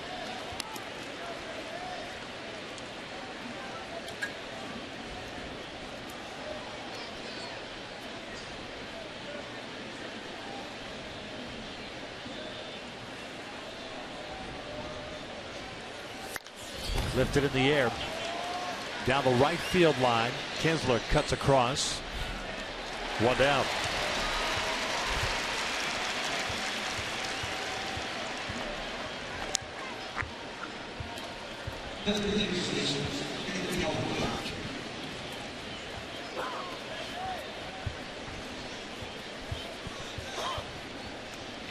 There's Caleb Coward, the only man to reach. That was in the 3rd inning, a 1-out walk.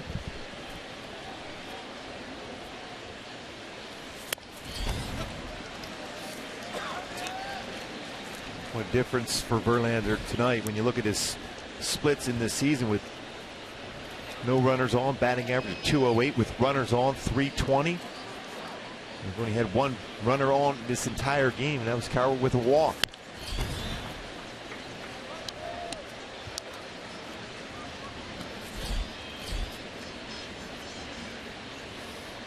Well, it is 10 in the 1st, 9 in the 4th, 8 in the 5th as far as pitch count for Verlander. 2 balls, 1 strike.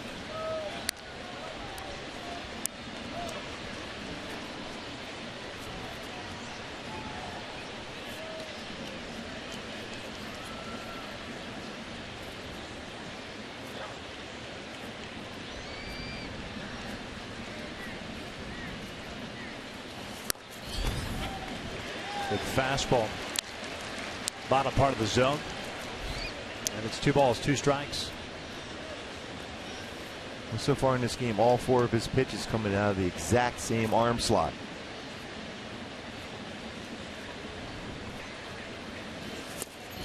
Cowher gets tied up for round number 2. Fourth strikeout now. That one at 95. Starting to dial it up.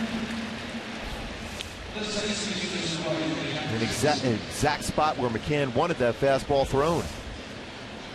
And now with a 5-0 lead as opposed to a 1-0 lead, kind of can sit back on that fastball. It's been that good, especially with this part of the order. Iannetta has struggled all year. Cowher, a young guy. Jackson, a young guy.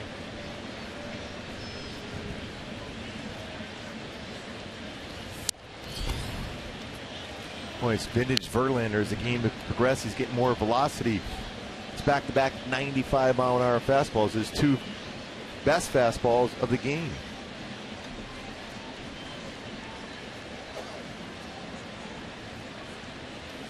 Jackson pulls one down the line, foul. Ryan rolled into a double play in the 3rd inning. Talk about how he's able to dial it up throughout his career. Best fastball in the 1st inning, 94. Best one this inning, 95. He's starting to get more and more comfortable on the mound now.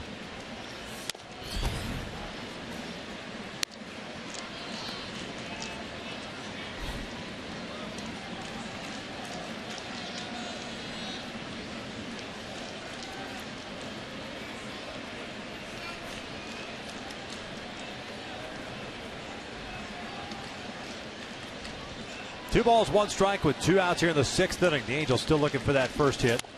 Jackson takes inside, 3-1. Cole on deck.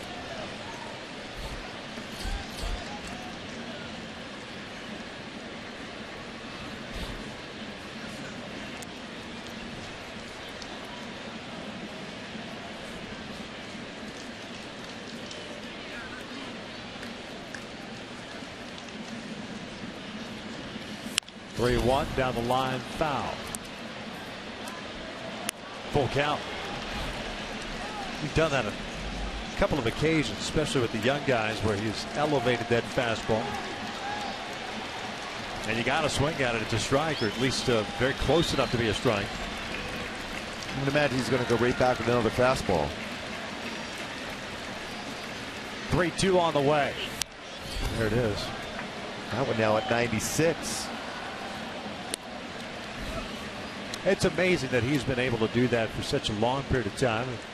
I mentioned it's a little bit down now compared to when he first got here, where he lived in that mid-90s range to start and then just got progressively harder as the game went along.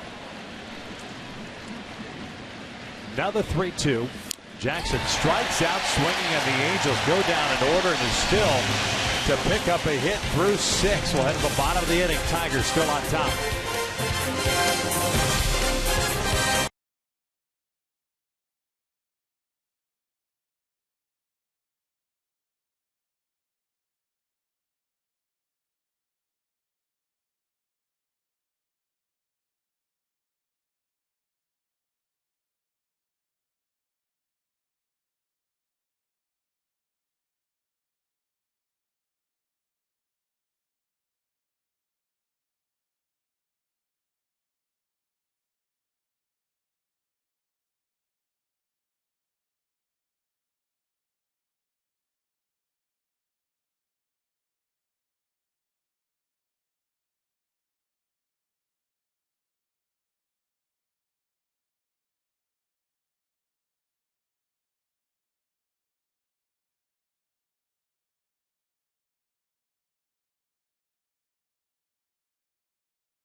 Box score. Tigers using the long ball. The Angels with goose eggs. No hits allowed for Justin Verlander. One base runner. The walk to Caleb Coward in the third. Cam Bedrosian came on in relief of Hector Santiago the fifth. He's back out for the sixth inning. They'll face Iglesias, Goes, and Davis.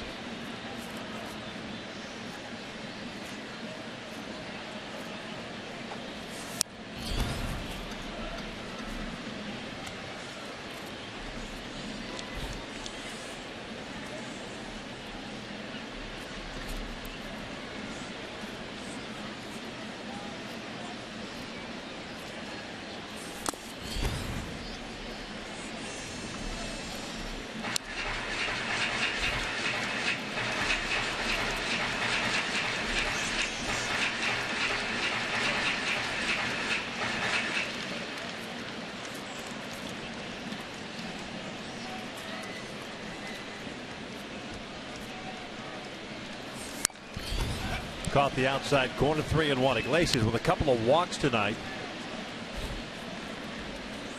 Intentionally walked in his last plate appearance. That was in the fourth.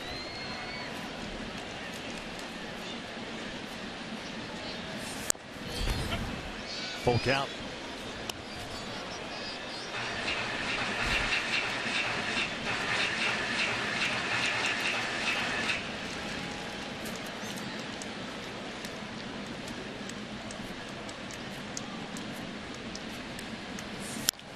This one out to right field, not very deep. Long running in for Cole.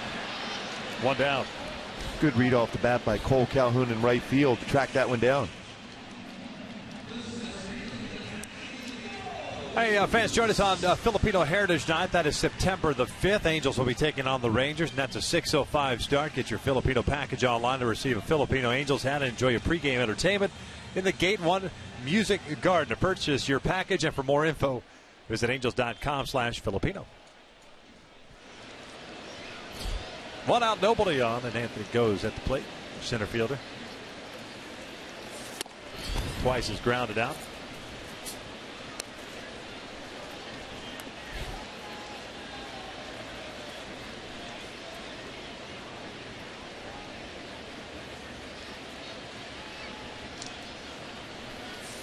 Ground ball to the left side. Coward with a diving stop. Got to hurry with Goes running down the line. He gets him.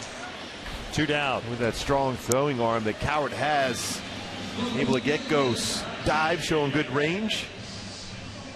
He's a very solid defender at third base. Off the end of the bat, dives, gets up quickly. And that strong throwing arm that he has gets him out of first base.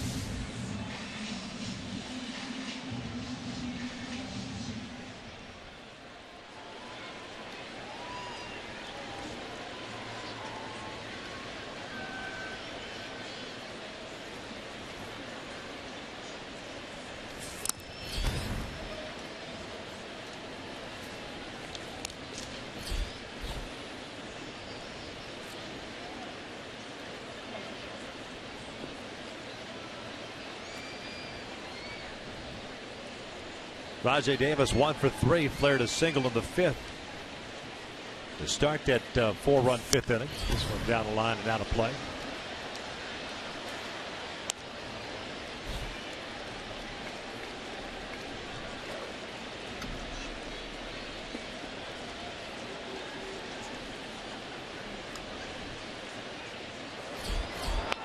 Drew Rosinski getting ready.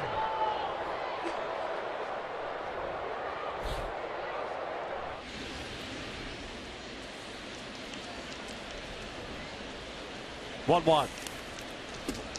Skips by Iannetta. 2 balls, 1 strike.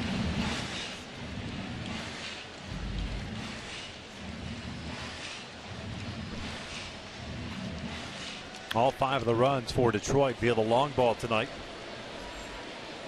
Now have hit 129 home runs on the season.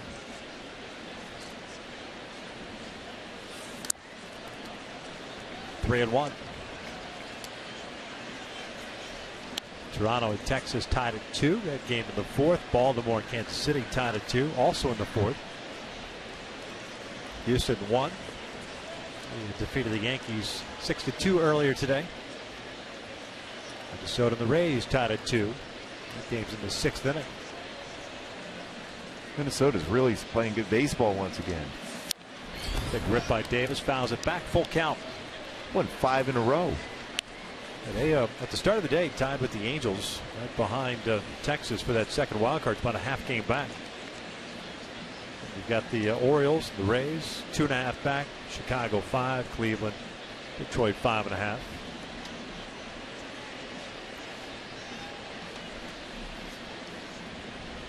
Three-2. Davis draws the walk. 2-out free pass brings up Kinsler.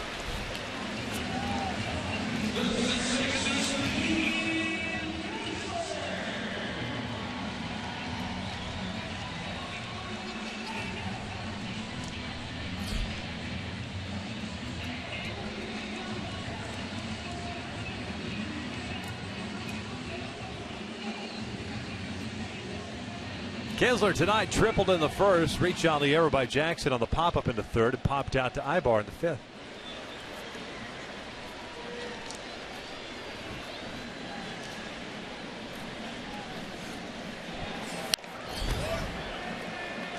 A 1-0 count. Rucinski should be ready to go. He was called up before the game yesterday. So Johnny Giavitello being placed on the 15-day disabled list.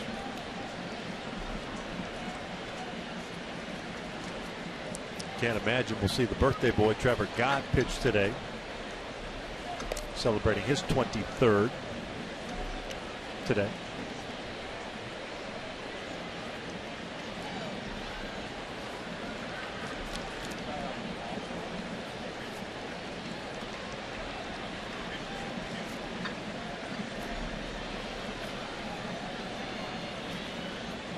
Good lead for Davis. He takes off. Kinsler shoots one out toward right center field, and it's playable for Cole. That's the third out of the inning. 6 complete here at Comerica Park. The Angels at the top of the order coming up. Still looking for that first hit, down 5-0.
Save you money. Log on to MercuryInsurance.com to get a fast free quote and see how much you can save.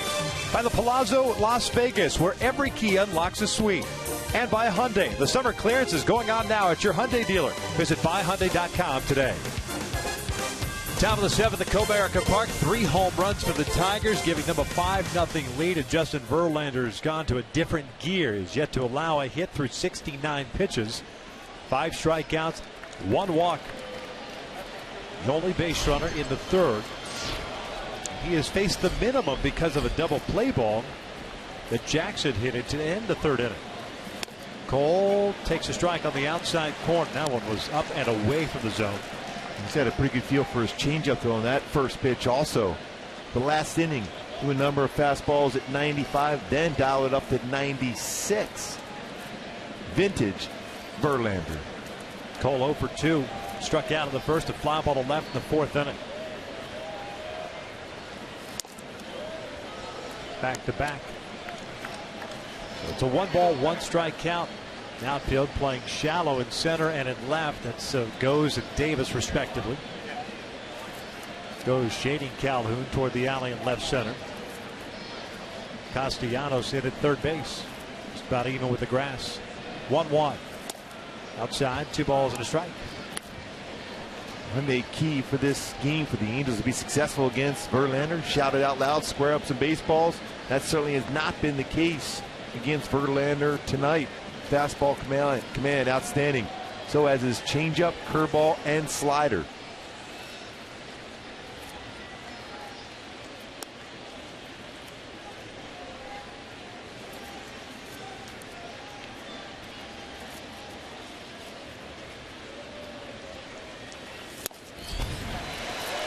Still has that fastball in the tank at 95, 2-2. In a fastball count, knowing you're getting a fastball, but still enough on that fastball to get a swing and miss. And again, the majority of those, Gooby, right around the letters. Tough to catch up on it. Started out a lot of his fastballs early on, 91, 92, 93. Now consistently 95, 96. Cole strikes out swinging. 1 down. That's 3 consecutive strikeouts for Verlander.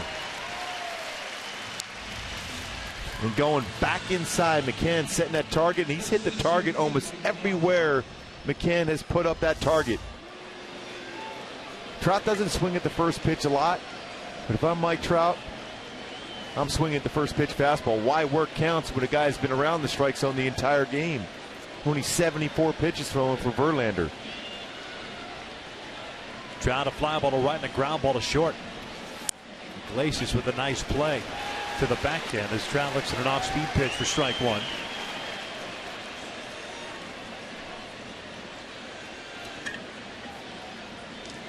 Goes in center, still shallow, but now toward the alley at right center with Trout at the plate. 0-2.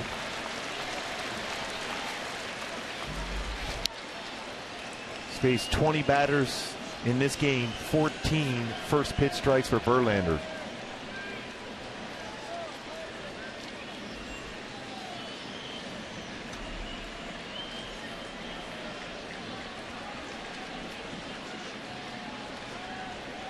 Pujols on deck.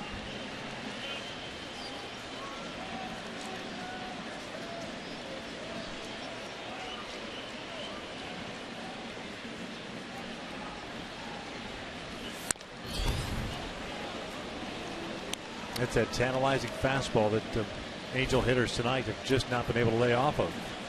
Struck out 3 batters in a row. The last 2 with 96-mile-an-hour fastballs. That one was 96. 1-2 on the way. Evens up the count. 6 punch outs now. 1-1. Detroit getting a run in the second on the Castellanos home run, his 15th of the year. And then 2 two-run home runs in the 5th. Cabrera and J.D. Martinez. All the runs being given up by Hector Santiago at his 4 1/3. 2-2 on the way. Downstairs, full count. It's a pretty good take by Trout, especially after trying to deal with 95, 96 from Verlander in this at bat. MO has been to go back to the fastball. I think he's going to go upstairs with a fastball again.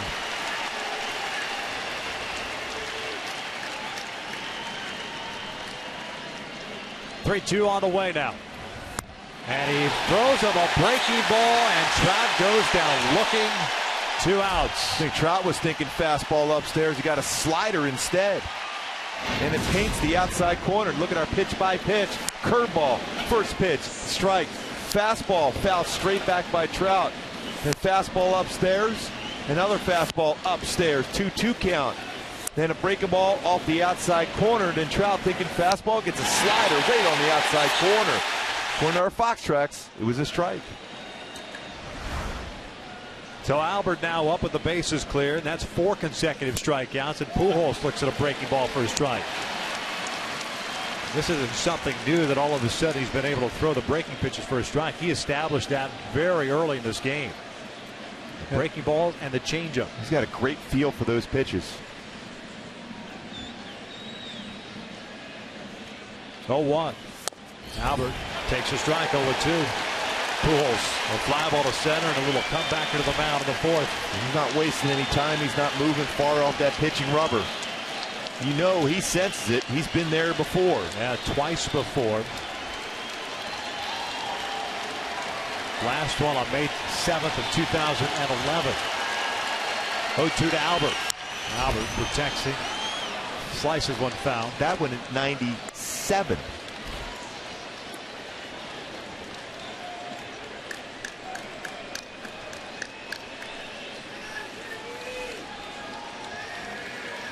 th start of the season. Started the year on the disabled list. First 6 starts, not very good. The last 6 starts, very good. And he's been exceptional tonight. Not a lot of hits, but 2 outs here in the 7th inning. Downstairs, 1-2.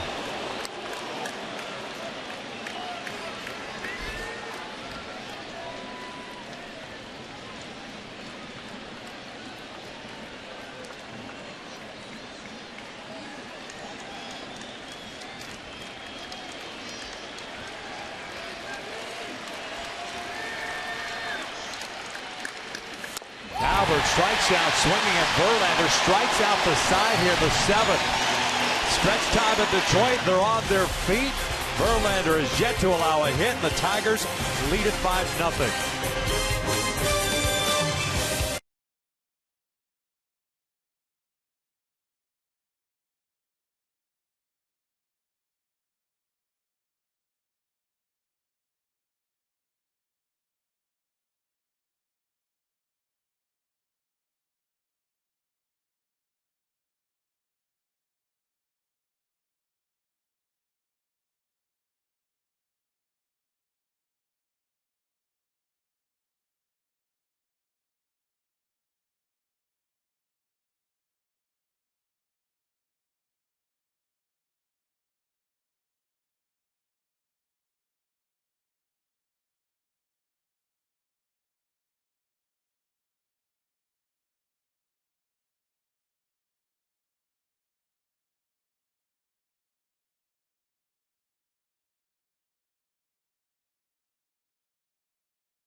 Pitch. Hector Santiago trying to go inside against Miguel Cabrera, who had a good at bat.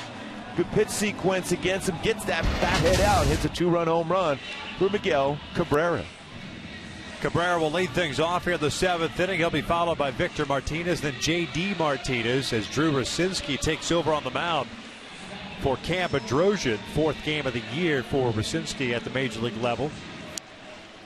0-2 record at a 10.80 earned run average. Not the way you want to return to the big leagues, to have to face the middle part of this Tigers order.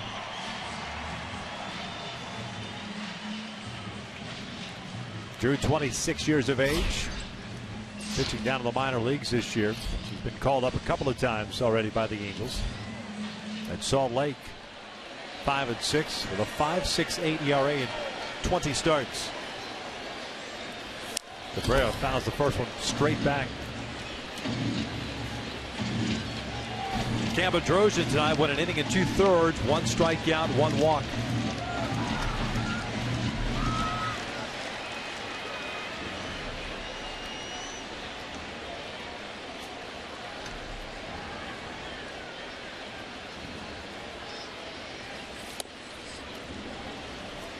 Since with his split finger fastball.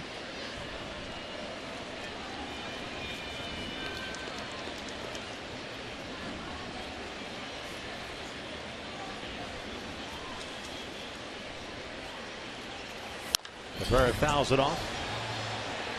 Miggy at first base tonight is 1 for 2. A ground out, a walk, and that 2-run home run in the 5th inning on a 3-2 pitch with first base open. Since with a lot of arms and legs and glove thrown at you, that deception. Fastball's around 90-94 range, curve slider, split finger fastball.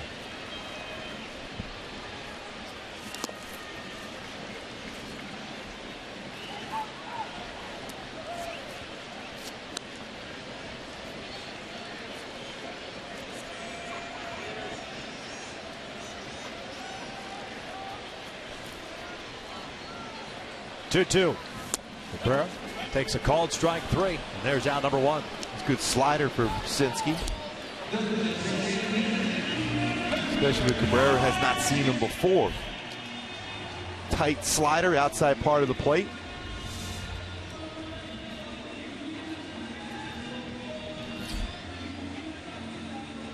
Angels signing him in 2013 out of independent ball. He was playing in the Frontier League. Actually played in a couple of seasons in independent ball after being released by the Indians. Non-drafted free agent. Martinez shoots one out to straightaway center. Trout has a beat on this one. 2 outs. Drew had a very good season for the Angels last year. And stick around right after the game for Angels Live postgame presented by your Southern California Mazda dealers.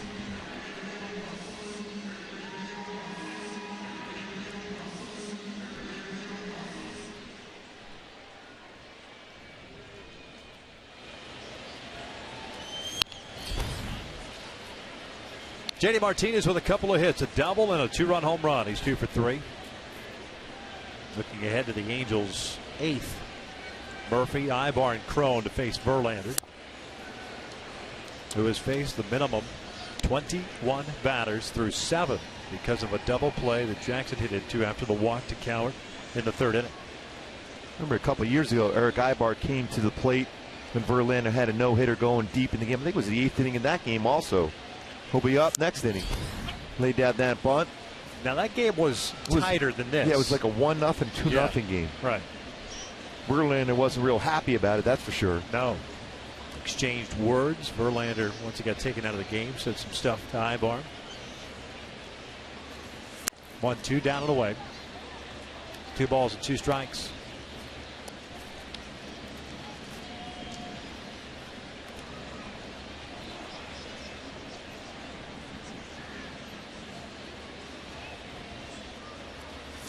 Pulled over to 3rd, backhanded by Cowart.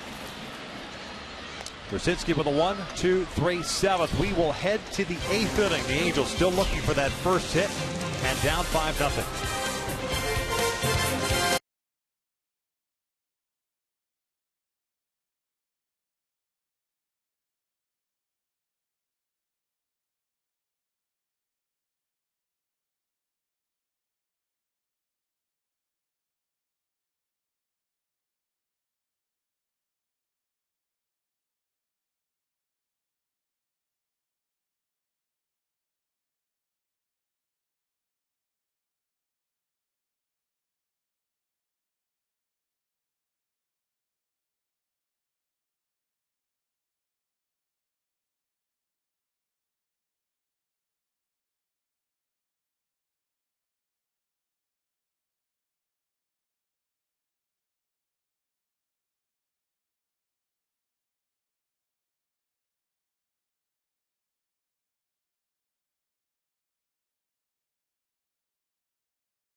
Verlander has not allowed a hit. He has faced the minimum of 21 batters. Let's flash back. We were talking about the Eric Ibar bunt. That was on July 31st of 2011. Justin certainly was not happy with Eric Ibar. Said he might throw something inside. Might get away. Eric Ibar, he's on deck. Yeah. A couple of incidents between the Angels and the Tigers, that being one of them. Jared Weaver, Carlos Guillen, Magglio Ordonez incident as well here. Here's David Murphy, 0 for 2, twice is grounded out to short. First one inside. 86 pitches for Verlander, 57 strikes. He's on a roll of 5 consecutive strikeouts. He has 8 in the game.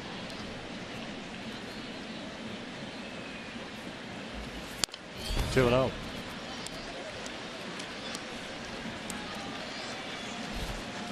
On that July 31st game, 8 innings, 1 hit, 2 runs, 9 strikeouts, 2 walks. Both unearned for those runs.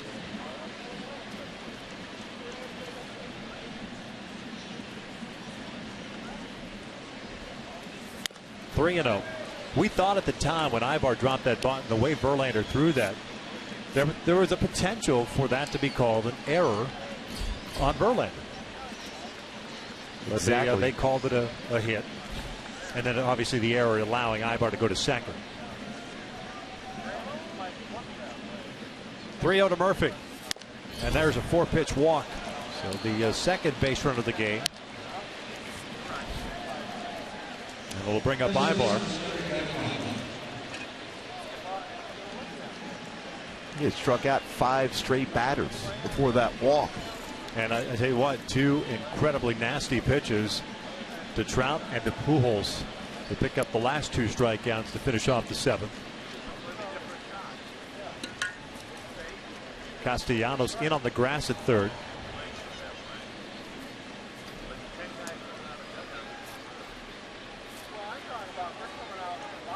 Murphy with a short lead at first base. 1-0, so that's 5 out of the zone now. The count will go out. Verlander, wondering when that pitch was at, but that was up and out of the zone, according to Fox Tracks. A little bit quicker in all 5 of these pitches in this inning. That's got to be adrenaline. There's no question. Yeah. Especially where he started off this season, struggled his first 6 starts, starting to kick it in gear his next 6, and tonight, been fantastic. Jeff Jones is pitching coach. Ibar denied a fly ball to center and a soft little line out to Ian Kinsler. 0 for 2. So 2 balls and no strikes now.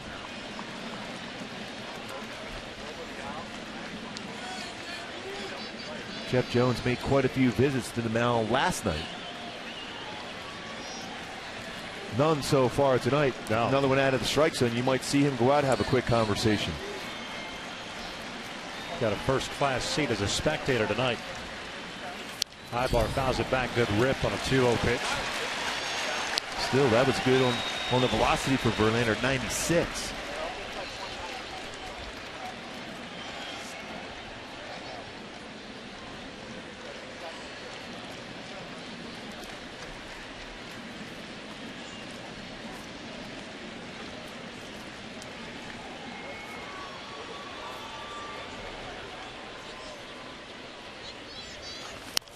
Got jammed on that fastball. 2-1.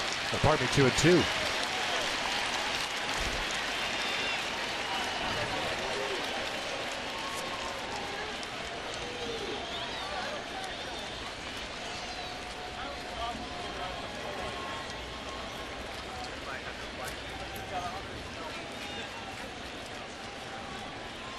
Murphy standing at first. A 4-pitch walk to start this 8th inning. C.J. Cron on deck.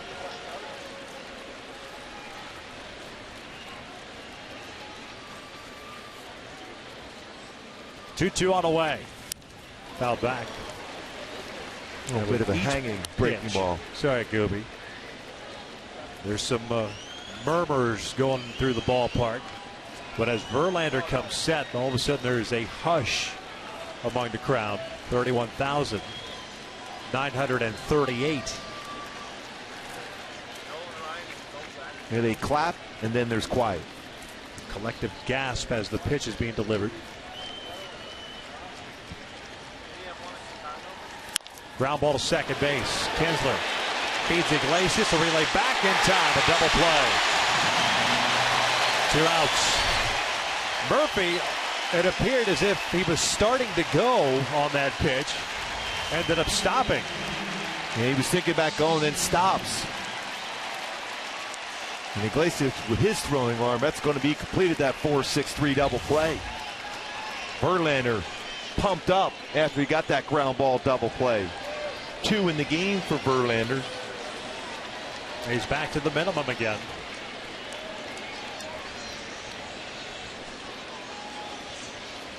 Here's C.J. Cron. 0 for 2, a strikeout and a pop-up. Chases the high fastball.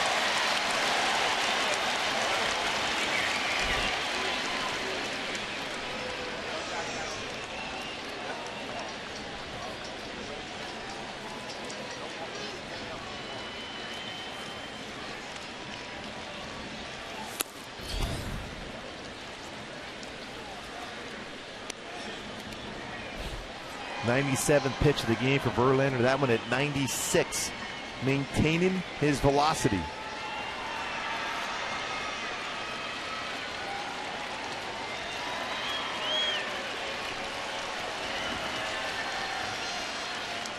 One pitch. Ground ball over to third, foul, just wide of the bag.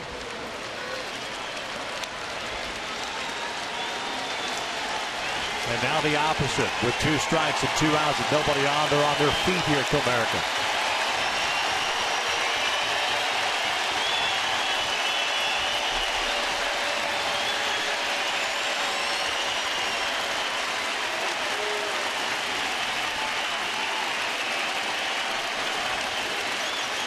One, 2. Cron strikes out swinging. No, he fouled at the plate. Just in protect mode. Yeah. On that fastball. Barely made contact. And imagine he's going to try to go upstairs now with his fastball. Well, breaking ball. He punches this one to the right side. Kinsler has it. Ball had a lot of spin on it. And Verlander has not allowed a hit now through 8 innings as we head to the bottom of the 8th at Comerica. The Tigers leading it 5-0.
Your strongest fan photo to hashtag West Data Strong Fan for a chance to be featured in an upcoming broadcast, and it's brought to you by T-Mobile.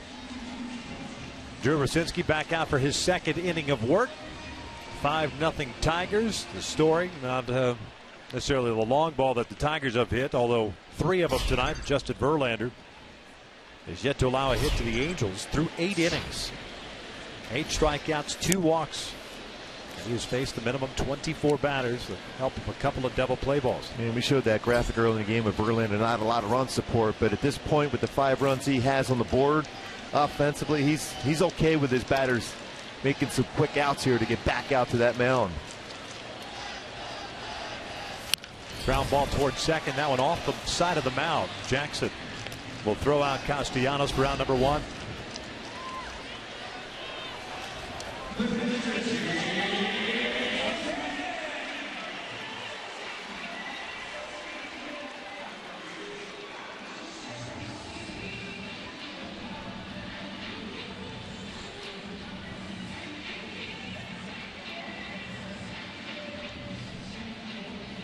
James McCann, the catcher, 0 for 3.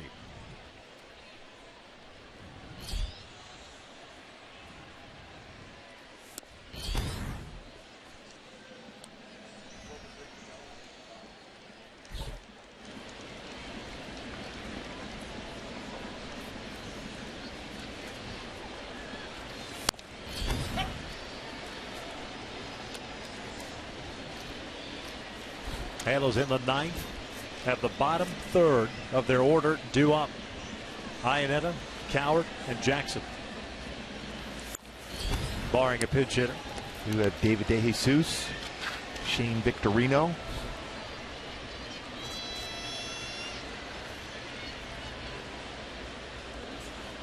Rosinski with a 1-2-3-7, including a strikeout.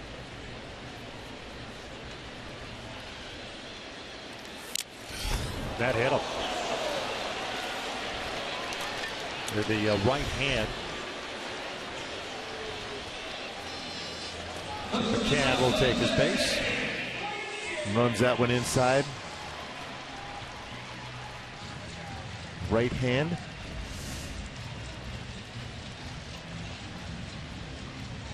Boy, is a catcher who's catching a phenomenal game with Justin Verlander. That hand feels okay at this moment.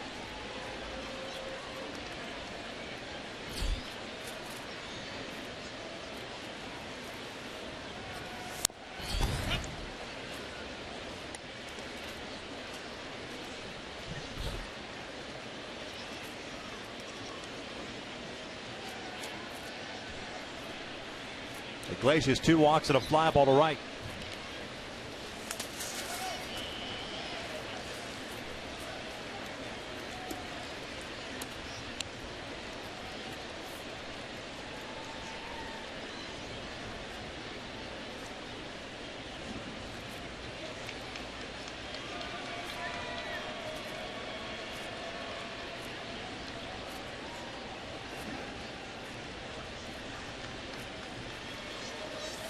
This one out to right, not very deep. Cole charging, makes the catch. That's using the entire body. 2 outs. Basket catch. So here comes Anthony Goes, the center fielder, with 2 outs and a man at first.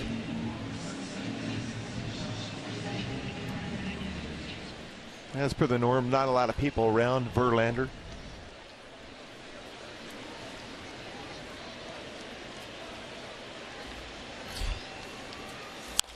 Goes, slices one down the left field line, but foul.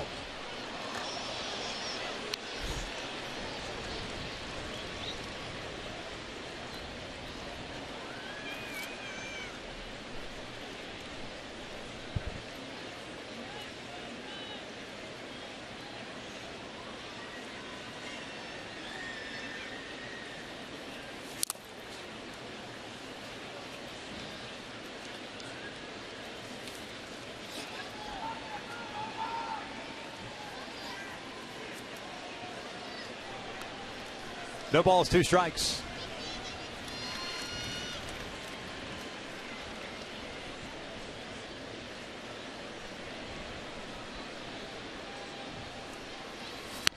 Upstairs with the fastball.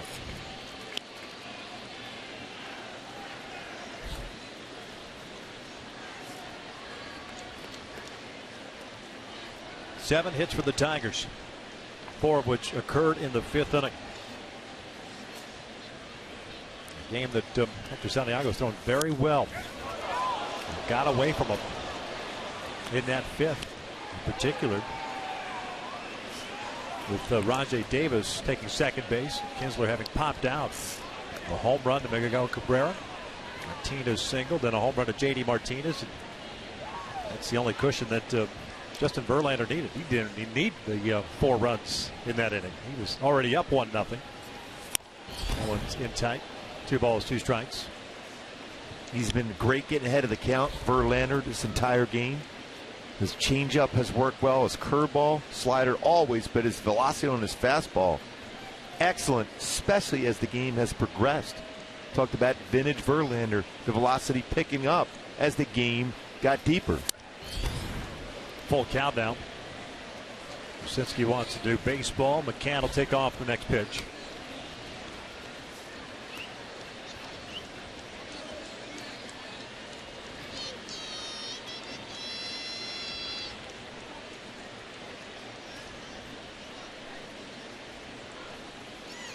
Three-2 outside, and he walked him.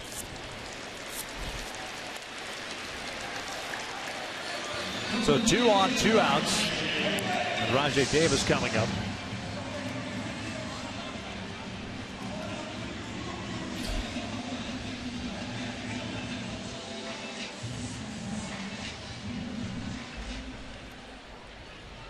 Verlander hanging out with all his friends in the dugout right now.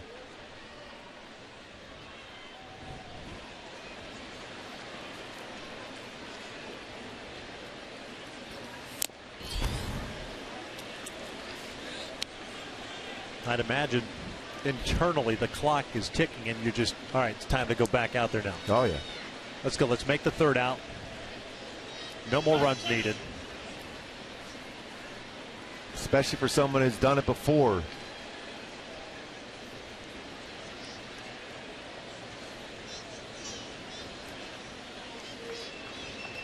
Oh, 1 pitch. 0-2.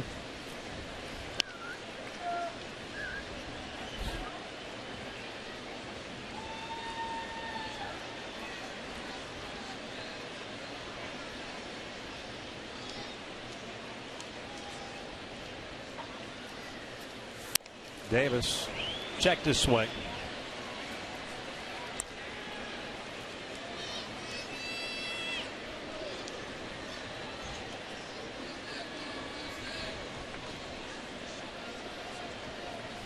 McCann, the base runner at second, and goes over at first base. 2-2.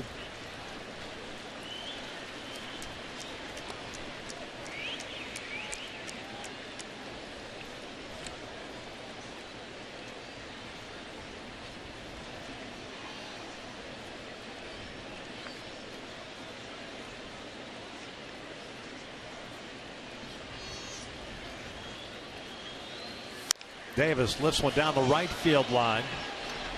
Cole running out of room, and this one into the seats.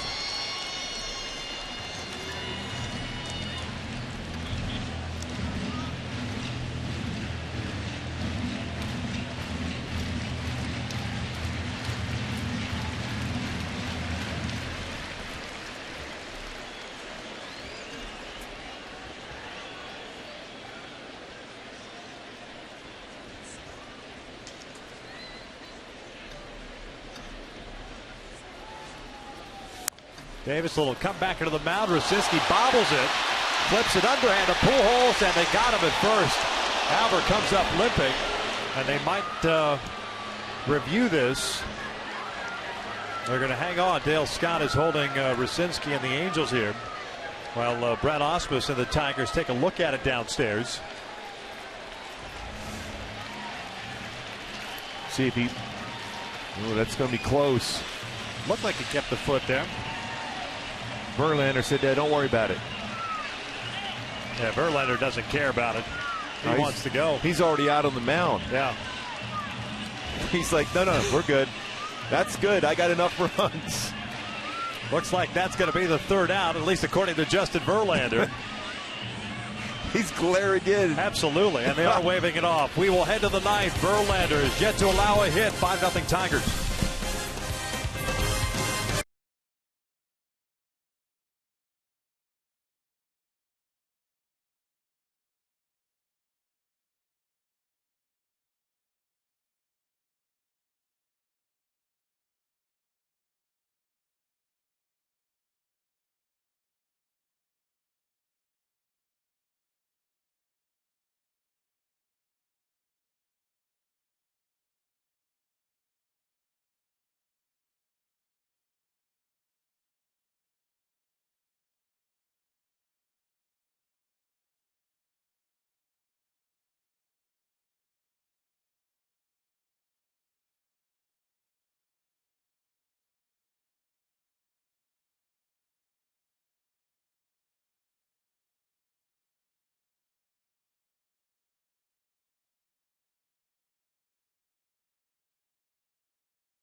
Through 8 innings, and he'll face the bottom third of the order here in Chris Iannetta, Caleb Cowart, and Ryan Jackson. Iannetta is at the plate, and Cowart is in the on-deck circle. 100 pitches thrown by Verlander. That is first no-hitter on June 12, 2007 here at Comerica Park. That was against the Milwaukee Brewers. The second at Rogers Center against the Blue Jays on May 7, 2011. And a hush over the crowd with each pitch being delivered here as Iannetta takes inside. Chris 0 for 2, a strikeout and a pop-up. How locked in is Verlander? He didn't want that play even thought about being reviewed. He ran right out to the mound and said, hey, I'm good.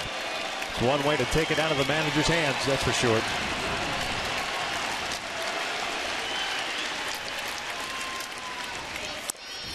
Two balls, no strikes. Remember, the 8th inning started with Verlander throwing 5 out of the strike zone, walking Murphy and then falling behind Ivar. But then got a double play ball and got Cron to ground out. So he's faced the minimum 24 with the 2 double plays he's thrown tonight. 2-0 pitch. He's fouled back 2-1.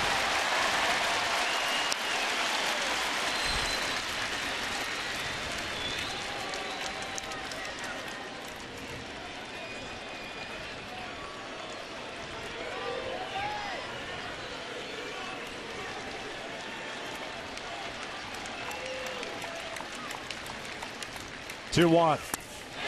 There's a breaking ball. That's a off-speed wicked slider. Yeah. We've seen a lot of swings like that tonight by the Angels. It is 2 balls, 2 strikes.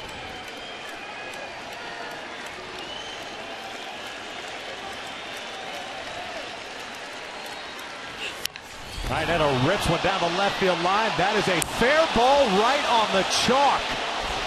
Iannetta to second. It's a leadoff double here in the 9th. The first hit Verlander has allowed. He will get one heck of an ovation from the hometown crowd.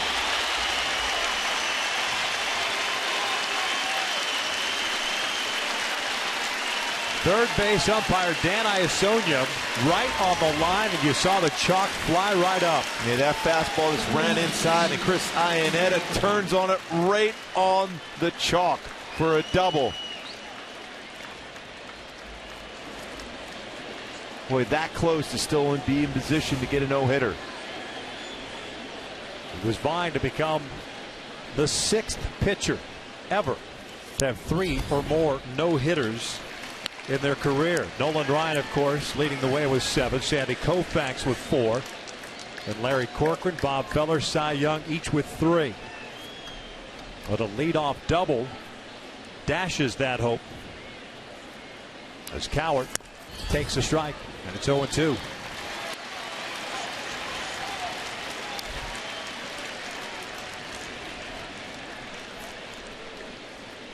David DeJesus has come out to the on-deck circles. He'll bat for Jackson.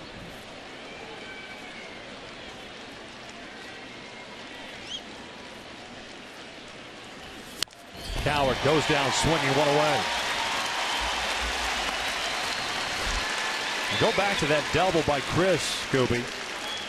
Verlander, for the most part, like he did with Coward there, with 2 strikes, he elevated a good majority of his fastballs and getting those strikeouts. The one to Chris Iannetta, almost thigh high. He almost like he tried to throw that 2-seam fastball to bring around the outside corner to catch the corner instead of his 4-seam fastball, which has been great the entire game. That ball ran back on the inner half of the plate, and Chris turned on it. There's DeJesus pinch hitting.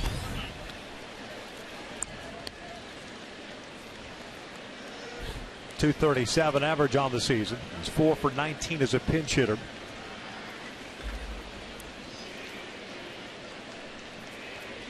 Jackson finishes the night going 0 for 2.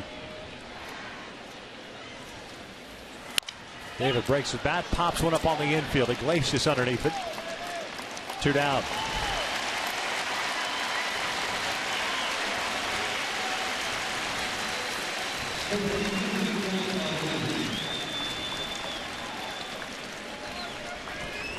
.110 pitches thrown in this game for Verlander. Season high was 117.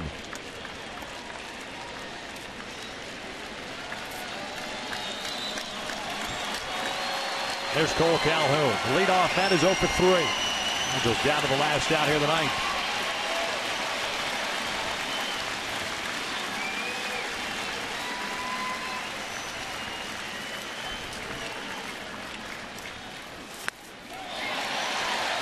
Change-up, first pitch. Cole's been very aggressive against him on the first pitch.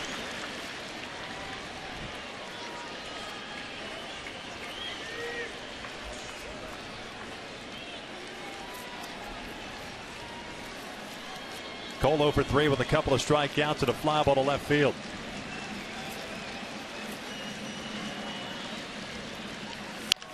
This one out towards shallow right center field. Anthony goes moving over, and the Angels get shut out on a one-hitter throw by Justin Verlander. 5-0 the final tonight. Verlander was vintage Verlander. Very impressive outing. Just missed a no-hitter, one-hitter, 7th career shutout for Verlander. And the Angels have been shut out now for the 11th time this season. Verlander had it going, started off with a good fastball early on, then picked up velocity. Outstanding effort for Verlander tonight. Yeah, the seesaw of the offensive season for the Angels. That is pretty much encompassed here in the first 2 games. 12 hits last night, 1 tonight. We'll wrap up the 3-game set tomorrow afternoon. Matt Shoemaker on the mound. Stick around, Angel Flash postgame is coming up next.